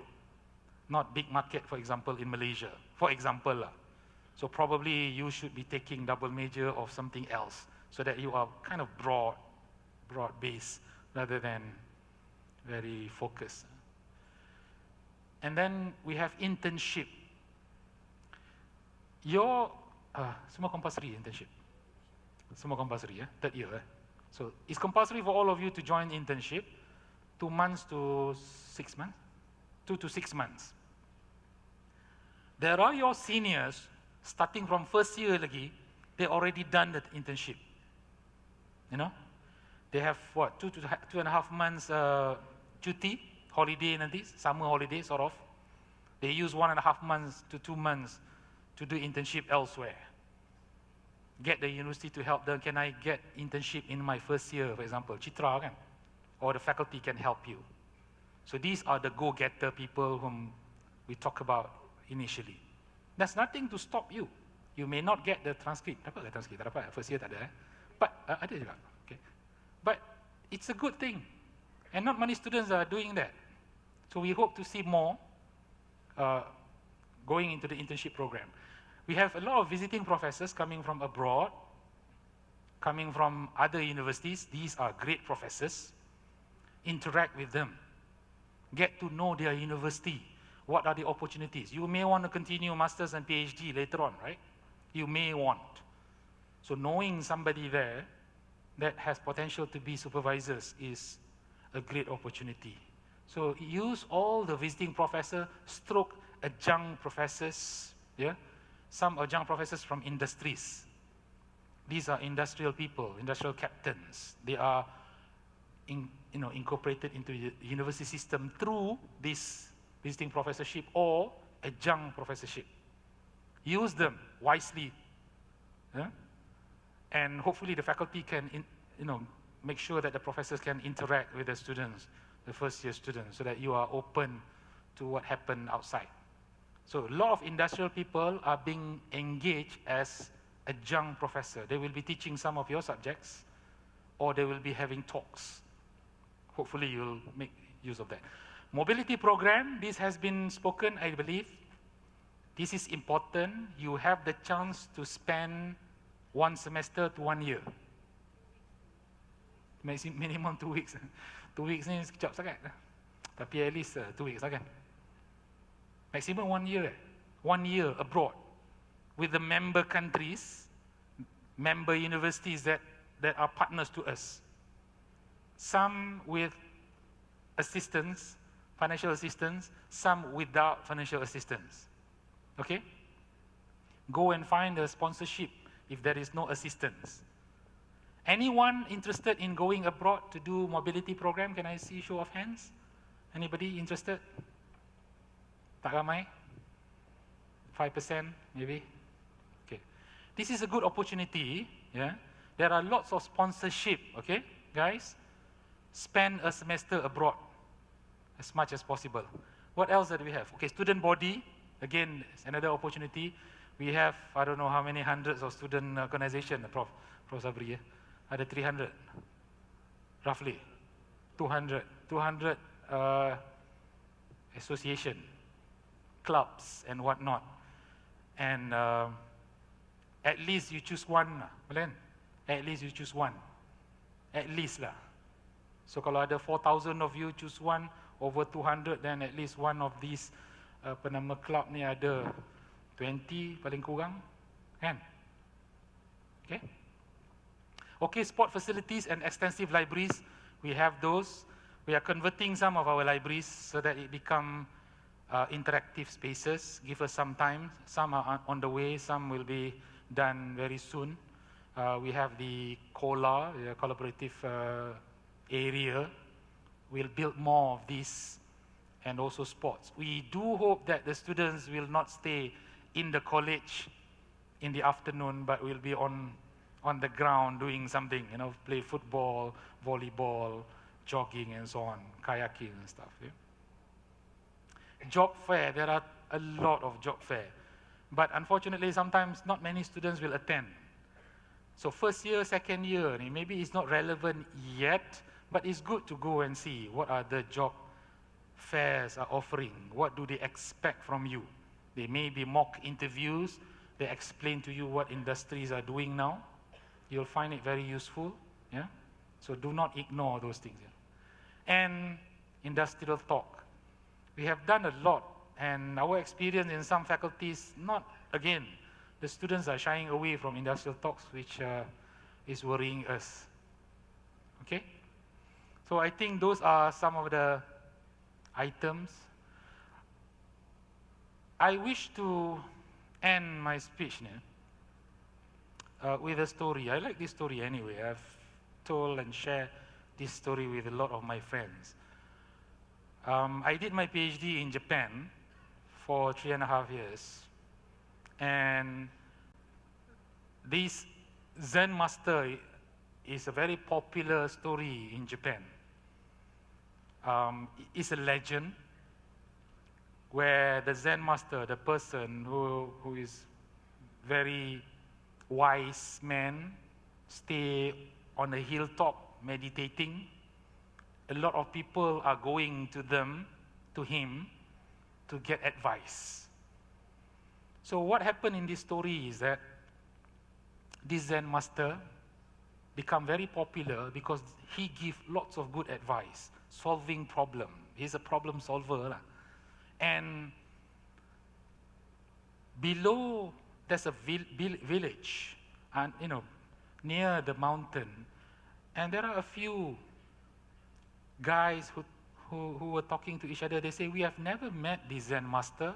We saw people coming from all over Japan to meet up with the Zen master. Why not we go up and see him and see how good he is? Is he really good or not? So they went up, and on the way, one of them said, what are we going to ask the Zen master? What are the things that we want to ask? Because they are interested to know how good the Zen master is. So one of them said, okay, I got an idea. Along the way, they saw a nest, a bird nest, with the bird just hatched. The egg just hatched, so there's a small baby bird there.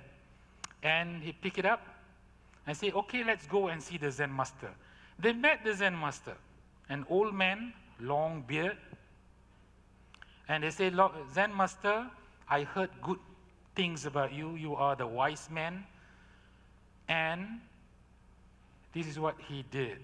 He said, in my hand, there's a bird, just hatch, a baby.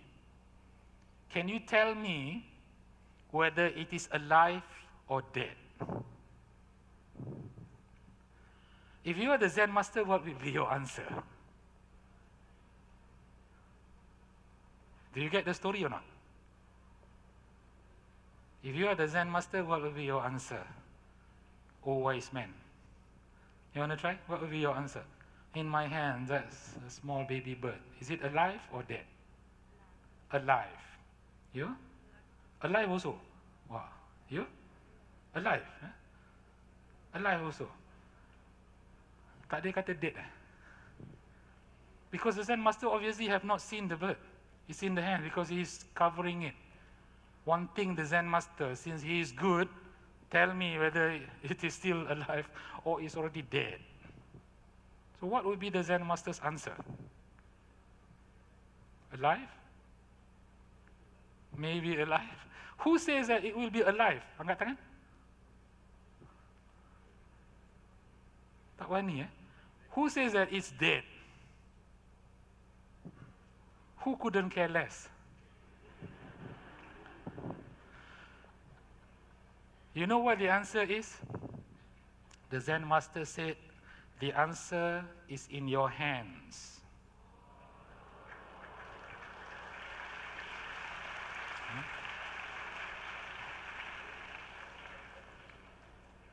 So that's a wise man's advice, because obviously if the guy squeezes the bird dies. If he doesn't, the bird is still alive. So the answer is in your hands. So now the same thing which I wish to say to you, you are now in Muslim layer, the answer is in your hands. What will happen to you in the next 4 to 5 years is exactly what will happen based in what you decide. So the answer, guys, will be in your hands. So with that, I wish to thank all of you for giving me the opportunity to speak up.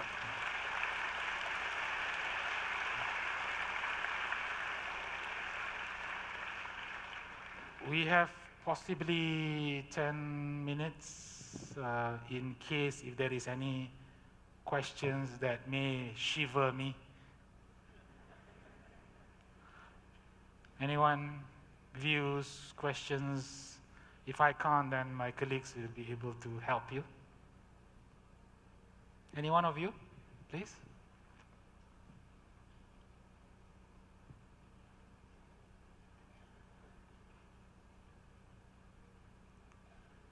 It's going to be tough to ask questions in this big hall, right? I understand. Anyone? Has anyone anything to ask or give suggestions? I'm not sure whether we have a microphone or not, but we can entertain that. Yeah, we have microphone over here if you want to give opinions or ask questions or anything. You know? We are very open.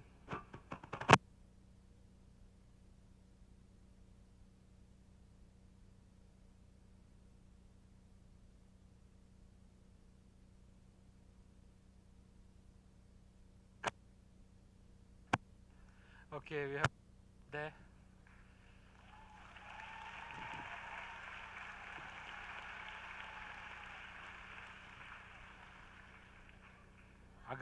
Agak-agak kalau dia jerit boleh dengar tak? Okay, if we keep the voice down, maybe he can ask questions.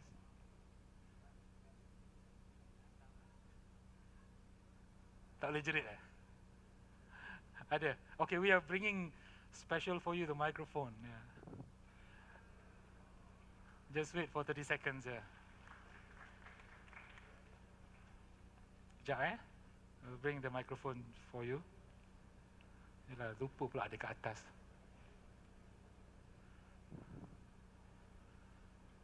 We can possibly take 2 or 3 questions if you have, or views, feedbacks. Sampailah mikrofon kita.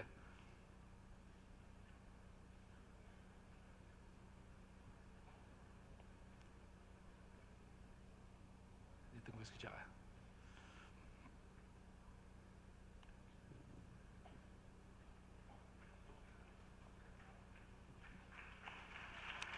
Okay, thank you.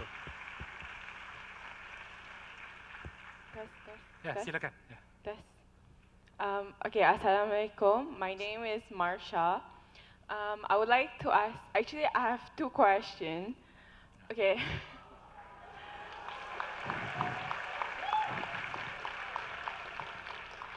Okay, the first one is actually, what is your biggest lesson learned throughout your studies life that you would like to share to the freshies?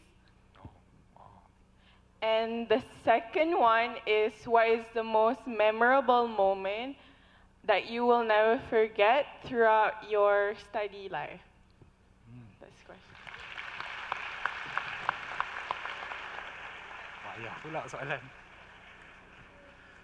So I have to admit that I'm shivering now. Well, okay, I'll share with you in a very brief moment. I studied in London, Imperial College, for my mechanical engineering. I was there for 3 years. What is the most important thing which I wish to share with you? I was a student leader when I was in England, taking care of the entire universities in England at that time. Student leader lah. So I travel a lot, meetings, grooming people, organizing movement and so on. So I learned a lot. I was the deputy president for 3 years. And then when I did my master, I became the president for 1 year. My master's was in Manchester. I spent a lot of time in the leadership role. It is memorable for me because it has created a lot of memory to me. I spend my time, energy, and focus into the organization, very committed. Almost every week I'll be everywhere in the UK while everyone else is studying. So in the class, I focus my energy to study because I know I have not much time. Because I was the deputy president. Meeting is in Liverpool, in Ireland, in Dublin, Brighton, Glasgow, St. Andrew, Edinburgh, all over England. I learned a lot about sacrifice, about being sincere, the value of sincerity. And the term be tough. I make mistakes along the way, yes. I focus on the organization, and in my second year I was a bit shaky in my studies. I learned that I should not have done that because it became an issue later on. So I buck up and study a lot. So in the class, I don't play. I just focus in my study. I make sure before the lecturer came, I will look at the notes and get a framework of mind, what exactly that they're going to teach, the person's going to teach afterwards. So I do not understand fully, yes, but I have the framework.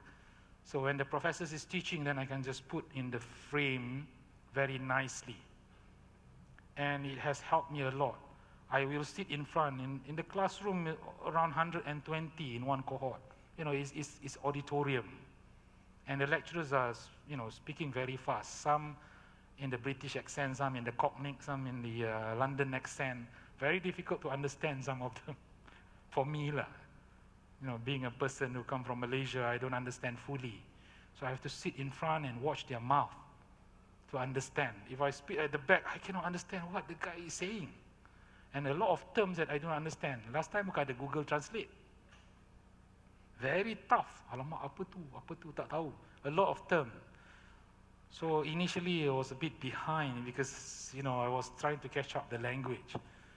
But I worked so hard at that particular time, and I learned the skills of managing, people and grooming people. I did a lot of grooming program, a lot, hundreds of them. And they are all in Malaysia now, in Petronas, in Telecom. These are my guys at one time, at least 400 of them were involved in the grooming process. I saw them become institutions. Some of them become bigger than me. A lot of them become their own, in their own right as an institution. They themselves as institution. They grow uncontrollably. And that is the most memorable moment in my life where I see people grow and I learn how to control myself when it comes to study. When I was doing my master, I was a president and traveling all over England and Ireland at that time. And my wife was pregnant. She was in her second year.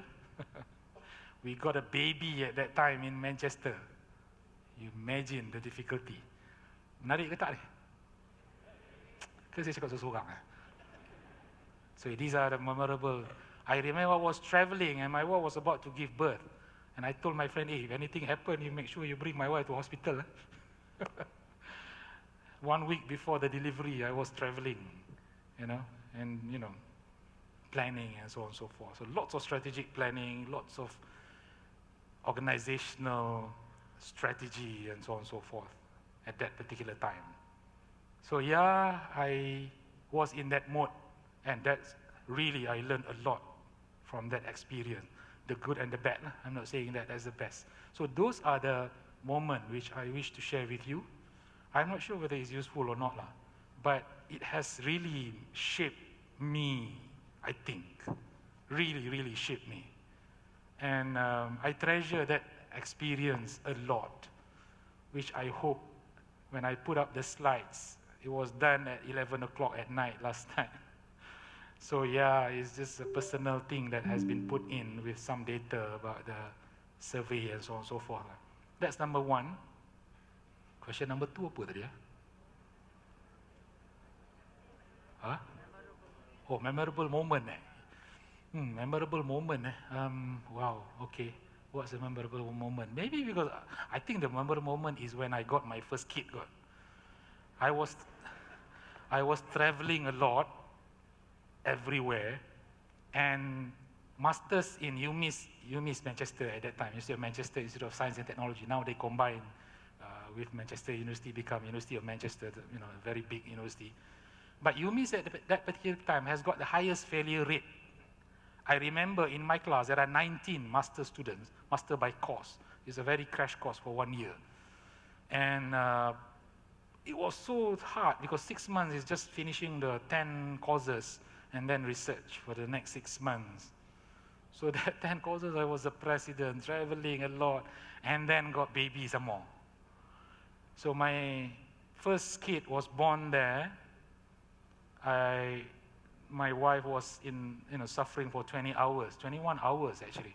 So I was in the hospital from 1 o'clock at night, and then he was born the next day, 5 o'clock in the afternoon.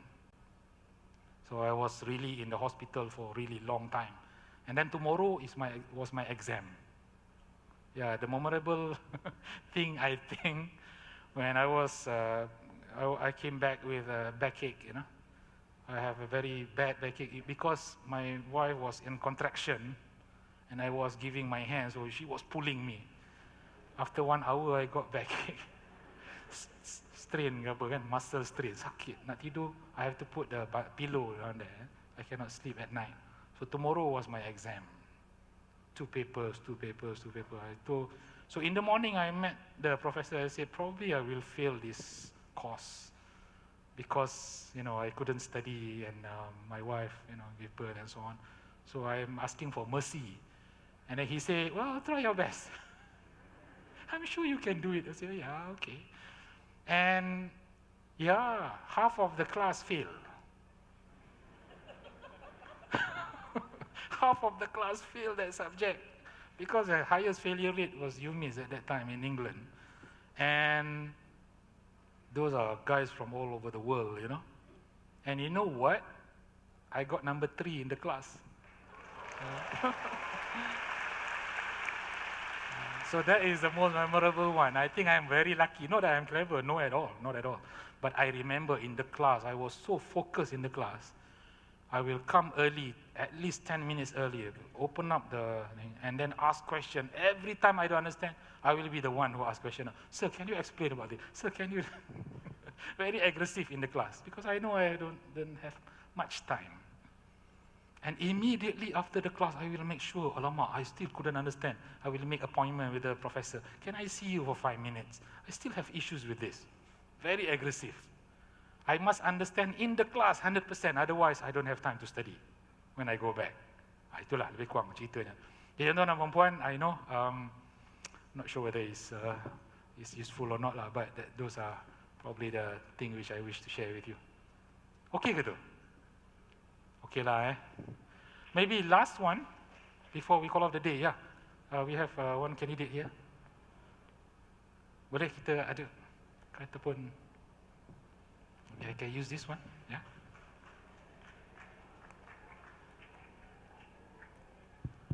Yeah, go ahead. Sorry.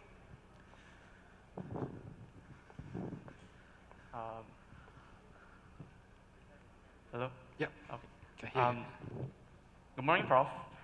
And maybe I should just introduce myself first. My name is Bei, and I'm soon to be a first-year mechanical engineering student. And the thing is, compared to, I'm not sure if and many people can relate to me, but actually, for me personally, compared to being joining the industry and being a mechanical engineer after I graduate, I'm actually more interested in becoming a researcher and joining academia. But I'm not sure if I am ready for it, or is that for me, am I molded for that? So my question for you is, what is your advice to me and maybe other freshers who aspire to be academicians and researchers? What should we do now to better prepare us for the arena of academicians next time? Okay.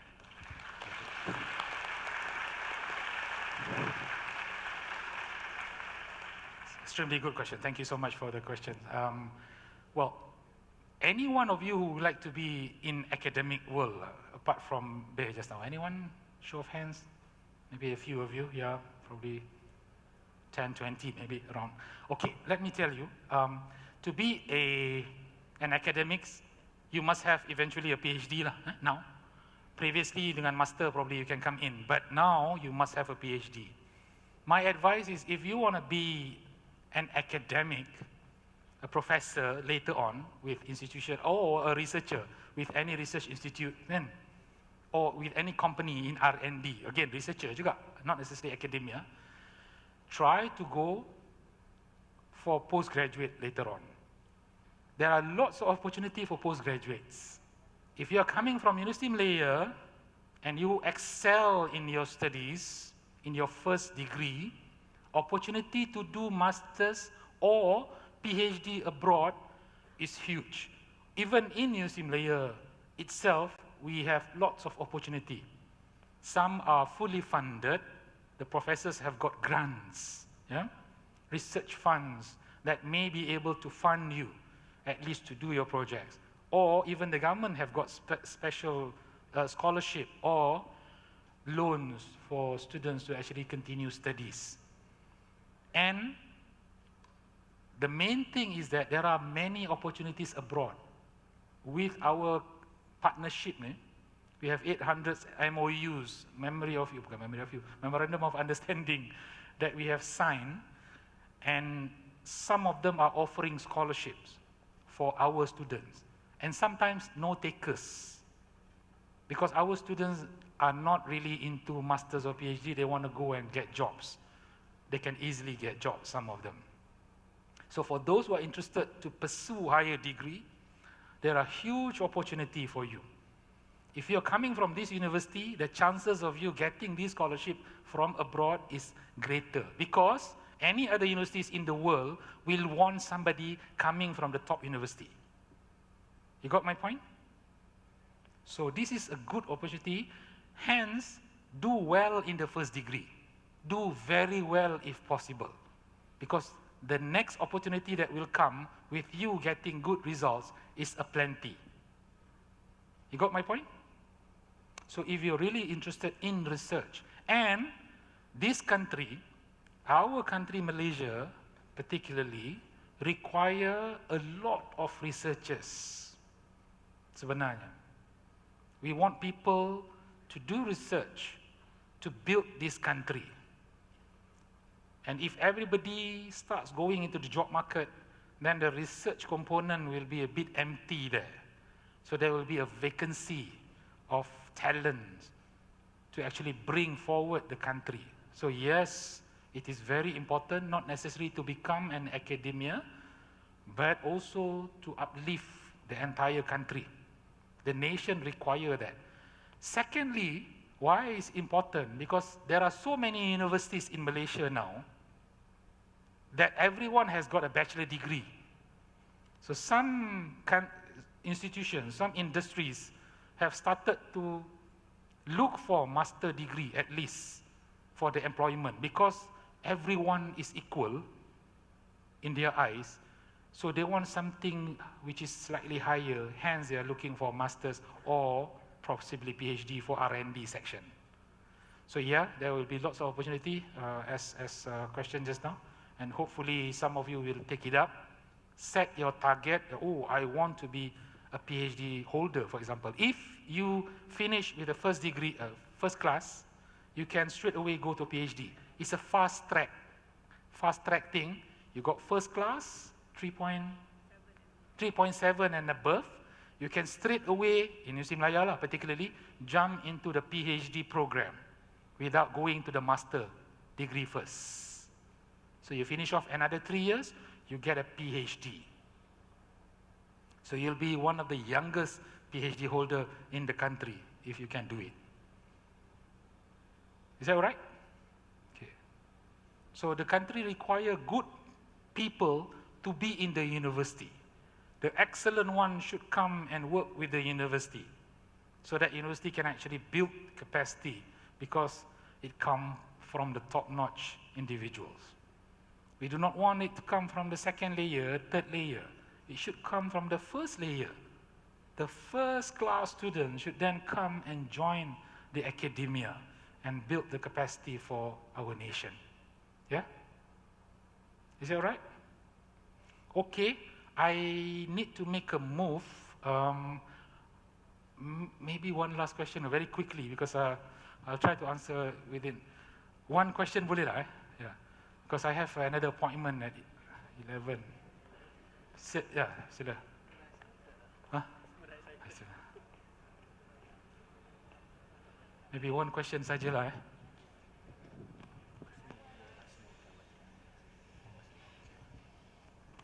Good morning. I'm very glad to meet you, Professor. My name is Lim Nije, and I'm a newly first-year student in Bachelor of Computer Science, Artificial Intelligence. Your story has inspired many of us, in fact, thousands of us. And unfortunately, some of us may be in the shade of darkness that they may not be able to see what they could achieve in the near future if they work hard.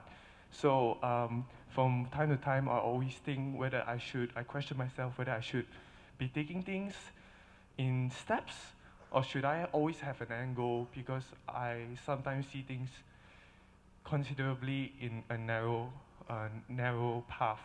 So my question for you, Professor, is whether should we take things by steps or should we follow the boat? Follow the?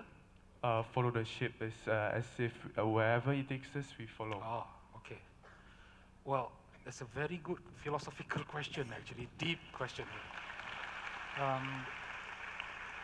I'm glad that I hear such questions because I'm quite happy to hear such level of questions. The questions ask us a very fundamental aspect, whether we should just follow the tide, where the wave brings us, or we should actually set our own direction. I believe in setting your own direction. Go step by step, yes, definitely, because you have to build capacity one by one, but never follow the tide. Leaders are not followers. Leaders are the one who set the pace, determine what he or she wants in life. Nobody else should be doing that. We are the one who determine what exactly that we want. How come someone else is determining? How come situation determine? No, we determine, situation follow. That should be the way. We never become followers. We should lead. That's the spirit of leadership. Hence, there should not be following the tide. No way. The nation requires leaders like all of you, future leaders, who knows where to bring the country. We cannot let us tak apalah where the country wants to go, we follow. No. We should say that, hey, look, this is not correct. This is how it should be done. After much anticipation, discussion, then we realize that this is the way forward and chart our way. So yes, my view is chart your own way. Being an entrepreneur is not easy, actually. And you need to have the courage and the capacity to actually build businesses. Who is going to do that? Entrepreneur create businesses. Only those people who chart their own way will be able to do that. Those people following the tide will eventually work with others. So we are talking about two groups of people here. If possible, take the first route. If not possible, not able, then move the traditional way, just like other people. So it's up to you, and I believe that you will make the right choice that suits you well. But if you build your capacity now, you build the thinking and the mindset slowly now, get the right inputs into the head, I think you'll be somewhere and you'll get somewhere sooner or later. And I do hope that Universiti Malaya will provide you with that platform so that you will become somebody one day. Not only you in the hall, I think we have another 2,000 more outside there in the colleges. And I believe you are hearing me, what I'm saying today. And I wish after 4, 5 years, when I come again, when we bump into each other, I hope you are all somebody very different than when I first meet you here in this hall. This is my hope. So, ladies and gentlemen, I believe that we have a lot more to discuss, but it's unfortunate that I'm meeting up with Tuanku Chancellor, so I need to rush to the palace. So again, thank you. With this, I officiate the Umwow for 2022-2023, and hopefully, yeah.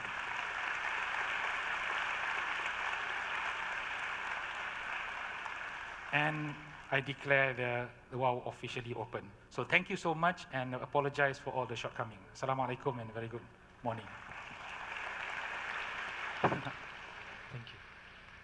Thank you to Yang Berbahagia Profesor Dato' Insinyur Dr. Muhammad Hamdi Abdul Syukur, Vice Chancellor of Universiti Malaya, for the insightful talk just now.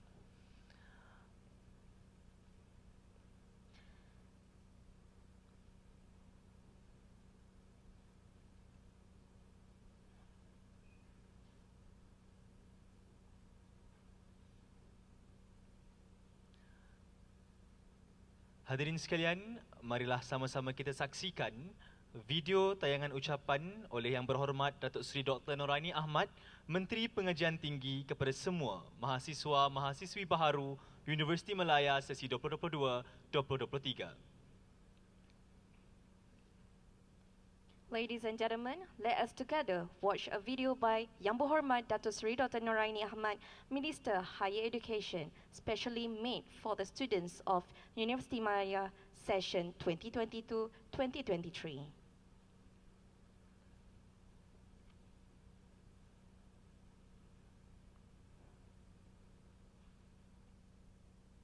Bismillahirrahmanirrahim. Assalamualaikum warahmatullahi wabarakatuh. Salam sejahtera dan salam keluarga Malaysia. Pertamanya, saya ingin mengucapkan tahniah kepada semua anak-anak pelajar yang telah berjaya melanjutkan pelajaran ke institusi pengajian tinggi. Tahniah dan alhamdulillah. Saya percaya anak-anak semua teruja bergelar seorang mahasiswa. Perjalanan hidup di kampus sebagai mahasiswa ini pastinya akan memberi satu pengalaman dan pengajaran untuk menjadikan anak-anak semua menjadi lebih matang. Pada tahun ini, Kementerian Pengajian Tinggi telah menerima 237,161 permohonan ke IPTA, sama ada di Universiti Awam, Politeknik dan College Community serta institusi kemahiran latihan awam. Daripada jumlah tersebut, seramai 146,091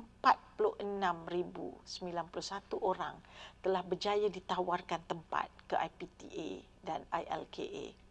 Ini menunjukkan bahawa anak-anak mahasiswa yang berada di kampus pada hari ini merupakan cream of the cream yang telah terpilih setelah memenuhi saringan yang sengit untuk mendapatkan tempat di Menara Gading. Syukur dan syabas kepada anak-anak semua yang telah menerima tawaran dan seterusnya memulakan langkah baru dalam dunia pengajian tinggi. Dunia pengajian tinggi ini mungkin baru untuk anak-anak mahasiswa sekalian. Namun, anak-anak pelajar semua tak perlu khawatir atau bimbang. Kami di kementerian sentiasa peka dan cakna terhadap kebajikan pelajar-pelajar IPT tentang hal ehwal dan kelangsungan hidup mahasiswa di IPT sepanjang tempoh pengajian. Pelbagai bantuan dan inisiatif telah dilaksanakan bagi memastikan soal kebajikan mahasiswa terpelihara. Antara yang saya boleh kongsikan sedikit di sini adalah seperti pinjaman penuh PTPTN kepada kumpulan B40 dan M40, jualan murah keluarga Malaysia siswa yang akan dijadualkan pada Oktober hingga Disember 2022. Food Bank IPT, Food at Campus Keluarga Malaysia, menu makanan keluarga Malaysia dengan harga shilling ringgit Malaysia RM3.50 bagi satu hidangan dan pemberian. Dan juga akhirnya pemberian peranti siswa. Selain bantuan yang saya nyatakan tadi, Kementerian melalui Universiti Awam juga menyediakan pelbagai bantuan bagi meringankan beban pelajar, terutamanya mereka dari golongan B40. Pelajar-pelajar akan dibantu melalui penyediaan bantuan makanan dan pemberian wang sara diri dan sebagainya, menggunakan peruntukan dana zakat, wakaf dan sumbangan yang diterima di Universiti Awam masing-masing. Sumbangan makanan yang diterima daripada warga Universiti Awam, alumni dan orang awam juga turut diagihkan kepada pelajar yang memerlukan secara berkala ataupun one-off. Anak-anak pelajar sekalian, kecemerlangan seseorang pelajar itu harus dilihat secara holistik dan tidak hanya tertumpu kepada pencapaian akademik semata-mata. Penyerlahan bakat, kepimpinan, kebudayaan, malah kesukanan boleh ditampilkan sebagai kayu ukur kepada pembangunan mahasiswa. Untuk makluman juga, KPT melalui institusi telah melahirkan ramai atlet yang bersinar di pentas antarabangsa seperti Muhammad Anik Kasdan daripada Universiti Teknologi Mara yang merangkul pingat emas dalam Sukan Commonwealth 2022 dalam acara angkat berat kategori 55 kg. Nur Dabita Sabri telah berjaya menyumbang pingat emas buat negara dalam acara 1 meter papan anjal individu wanita di Sukan C Hanoi dan ramai lagi atlet-atlet sukan yang lain. Saya mengharapkan lebih ramai lagi atlet-atlet sukan dari kalangan anak-anak mahasiswa dapat dicongkil bakatnya sekaligus mengharumkan nama negara. Kami di KPT sentiasa membantu dalam usaha menjayakan hasrat ini. Sebelum saya mengakhiri ucapan ini, istimewa kepada semua mahasiswa baru, saya zahirkan ucapan semoga maju jaya sepanjang pengajian di IPT. Ingin saya memetik satu ungkapan oleh Albert Einstein. In the middle of every difficulty, rise opportunity. Cabaran yang dihadapi dalam menuntut ilmu harus didepani dengan iltizam dan semangat yang membara dari awal hingga akhir. Jadikan situasi itu sebagai peluang memperkasa sahsia dan motivasi anda semua. Besar harapan kementerian untuk melihat anda semua berjaya dan mampu menyumbang semula kepada negara sebagai aset yang dibanggakan. Akhir sekali, tidak dilupakan juga peranan hal ehwal pelajar yang sentiasa komited dan terbuka dalam perihal pembangunan dan kebajikan pelajar, termasuklah dalam memberikan bimbingan dan nasihat. Justru, sekiranya ada masalah, rujuklah kepada mereka supaya perkara tersebut dapat dibendung dari awal. Sekian, terima kasih banyak-banyak dan good luck to everyone. Demikianlah tadi video ucapan daripada Yang Berhormat Menteri Pengajian Tinggi buat mahasiswa-mahasiswi Universiti Malaya. Adalah diharapkan ucapan Yang Berhormat Menteri dapat menyuntik semangat untuk terus memacu kecemerlangan di varsiti kesayangan ini. Hadirin sekalian, kini majlis telah tiba di kemuncaknya, iaitu upacara lafaz Ikra Aku Janji Pelajar Baharu Universiti Malaya sesi 2022-2023. Secara simboliknya, lafaz Ikra ini menjadi titik permulaan perjalanan semua di Universiti Malaya. Now we have come to the highlights of the ceremony, the Aku Janji Pledge recitation of the University Malaya's new students session 2022-2023. Hence, it is with our great honor to call upon Muhammad Hizbul Hadi bin Julhia to lead the Aku Janji Pledge recitation. Please welcome. Students, please rise.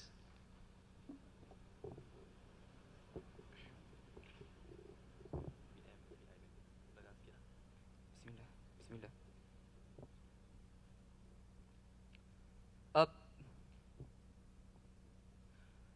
Kami dengan sesungguhnya dan sebenarnya berjanji bahawa kami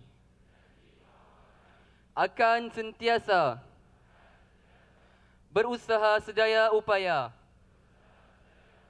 untuk mencapai kecemerlangan dalam ilmu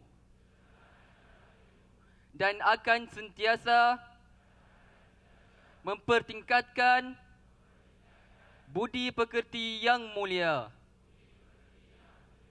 Kami akan mematuhi semua undang-undang Universiti Malaya,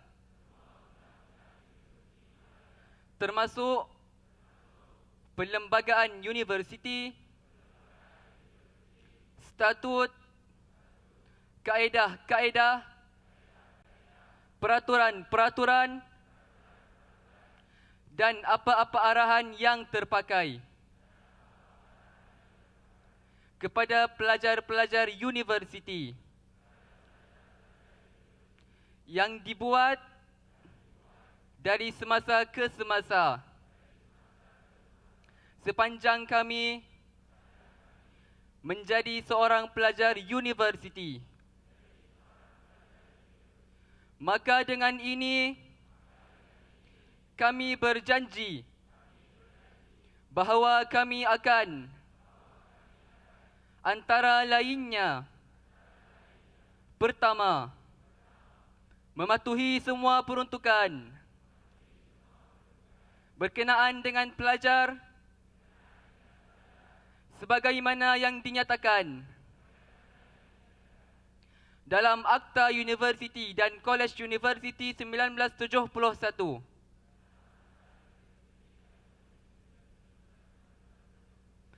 Kedua, mematuhi semua peruntukan berkenaan dengan tata tertib pelajar sebagaimana yang dinyatakan dalam kaedah-kaedah Universiti Malaya dalam kurungan Tata Tertib Pelajar-Pelajar 1999.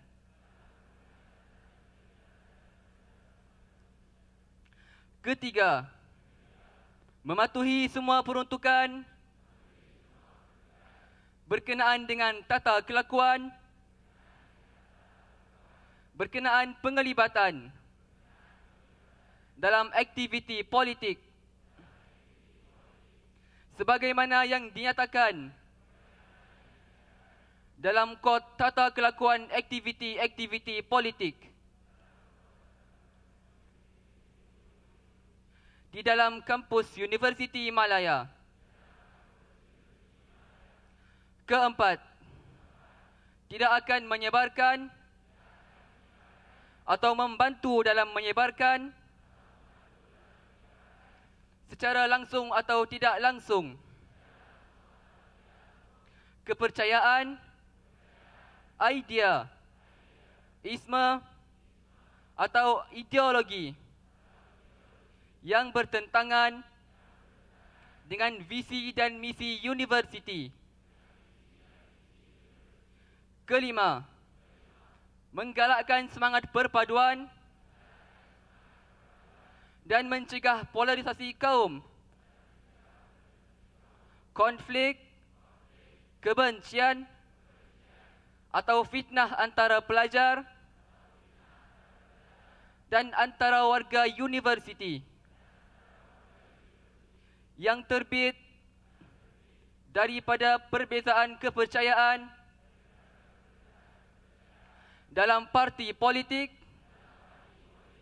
atau perbezaan kepercayaan agama atau apa-apa juga perbezaan sosial yang bercanggah. Kami sesungguhnya mengakui dan faham bahawa sekiranya kami tidak mematuhi mana-mana peruntukan dalam undang-undang universiti termasuk perlembagaan universiti, statut, kaedah-kaedah, peraturan-peraturan dan arahan universiti, maka tindakan boleh diambil ke atas kami menurut peruntukan undang-undang universiti tersebut, termasuklah dibuang dari universiti. Kami sesungguhnya mengakui dan faham bahawa kami tidak akan menyertai atau terlibat dalam aktiviti parti politik di dalam universiti. Kami juga mengakui dan faham bahawa kami akan tertakluk kepada tindakan tata tertib di universiti sekiranya kami melanggar peruntukan dalam Kod Tata Kelakuan Aktiviti-Aktiviti Politik di dalam kampus Universiti Malaya.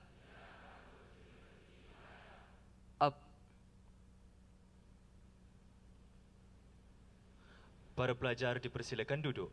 Students, please be seated.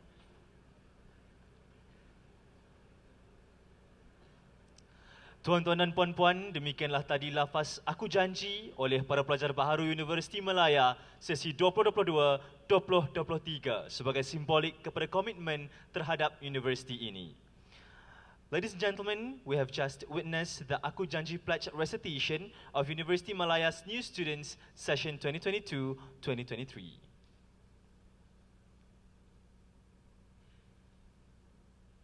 Hadirin yang dihormati sekalian, setinggi-tinggi terima kasih diucapkan atas kehadiran tuan-tuan dan puan-puan ke majlis pada hari ini. Ladies and gentlemen, we are indeed very honored to have each and every one of you here with us today in this event. Thank you very much. Bagi mengakhiri majlis kita pada pagi ini, marilah sama-sama kita berdiri untuk menyanyikan lagu Universiti Malaya. Hadirin mohon berdiri. The singing of the Universiti Malaya song. Ladies and gentlemen, please rise.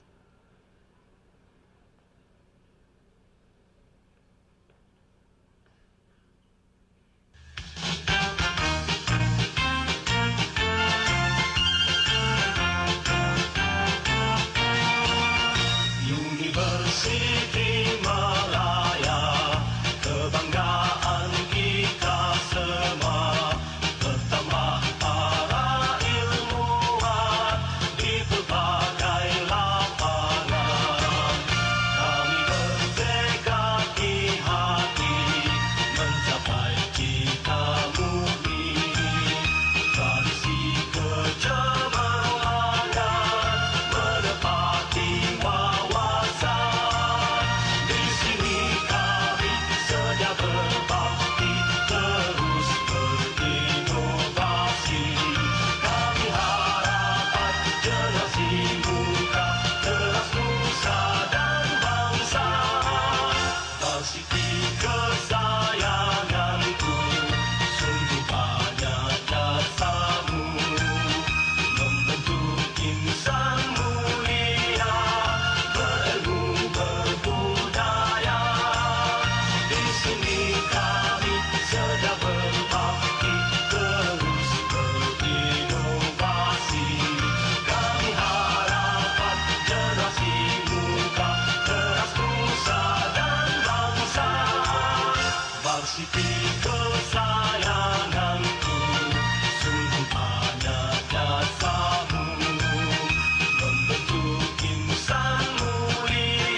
Mengumumkan perarakan utama meninggalkan Dewan, hadirin mohon terus berdiri. Announcing main procession leaving the hall. Ladies and gentlemen, please remain standing.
Hadirin dipersilakan duduk. Ladies and gentlemen, please be seated. Mohon kerjasama para hadirin, khususnya para pelajar untuk kekal bertenang dan berada di tempat masing-masing kerana sesi yang seterusnya akan bermula sebentar sahaja lagi. Terima kasih.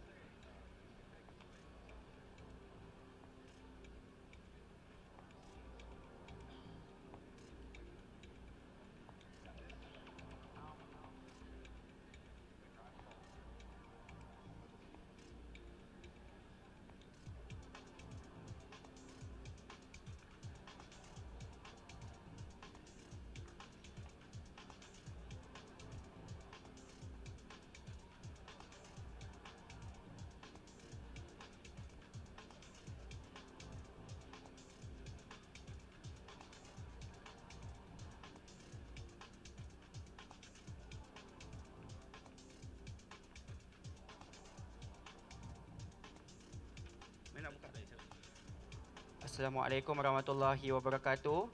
Perhatian kepada semua pelajar, sila kurangkan pergerakan keluar dewan. Saya ulang, sila kurangkan pergerakan keluar dewan. Tandas akan sesak. Sila tunggu giliran anda. Saya tahu anda tak tahan. Tahan kejap. Sabarnya sesak. Ikut arahan pemudahcara mahasiswa untuk keluar, kita akan ikut turn. Yang mana boleh tahan, sila tahan. Yang tak boleh, kita dahulukan. Terima kasih.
warahmatullahi wabarakatuh.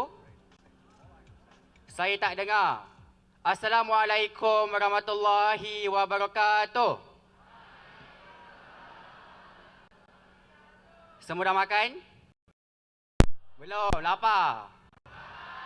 Lapar. Dah minum? Belum? Okey, harap bersabar. Kita ada lagi slot lepas ini. Lepas ni dah boleh makan dah, sabar. Okey, boleh? Okey, saya tengok ada ramai sangat orang daripada atas sampai bawah. Jadi boleh tak suara daripada kolej pertama? Oh, okey. Lagi kuat, kuat lagi. Okey. Baiklah. Okey, kita lawan. Suara siapa paling kuat, boleh? Okey. Saya nak tengok daripada Kolej Kediaman Tuanku Bahia. Oh, ada. Okey. Jangan bu, jangan bu. Tak baik. Siapa ajar ni? PM Kolej ke? Tak baik. Okey. Seterusnya, saya nak dengar suara dari Kolej Kediaman Tuanku Kulsya.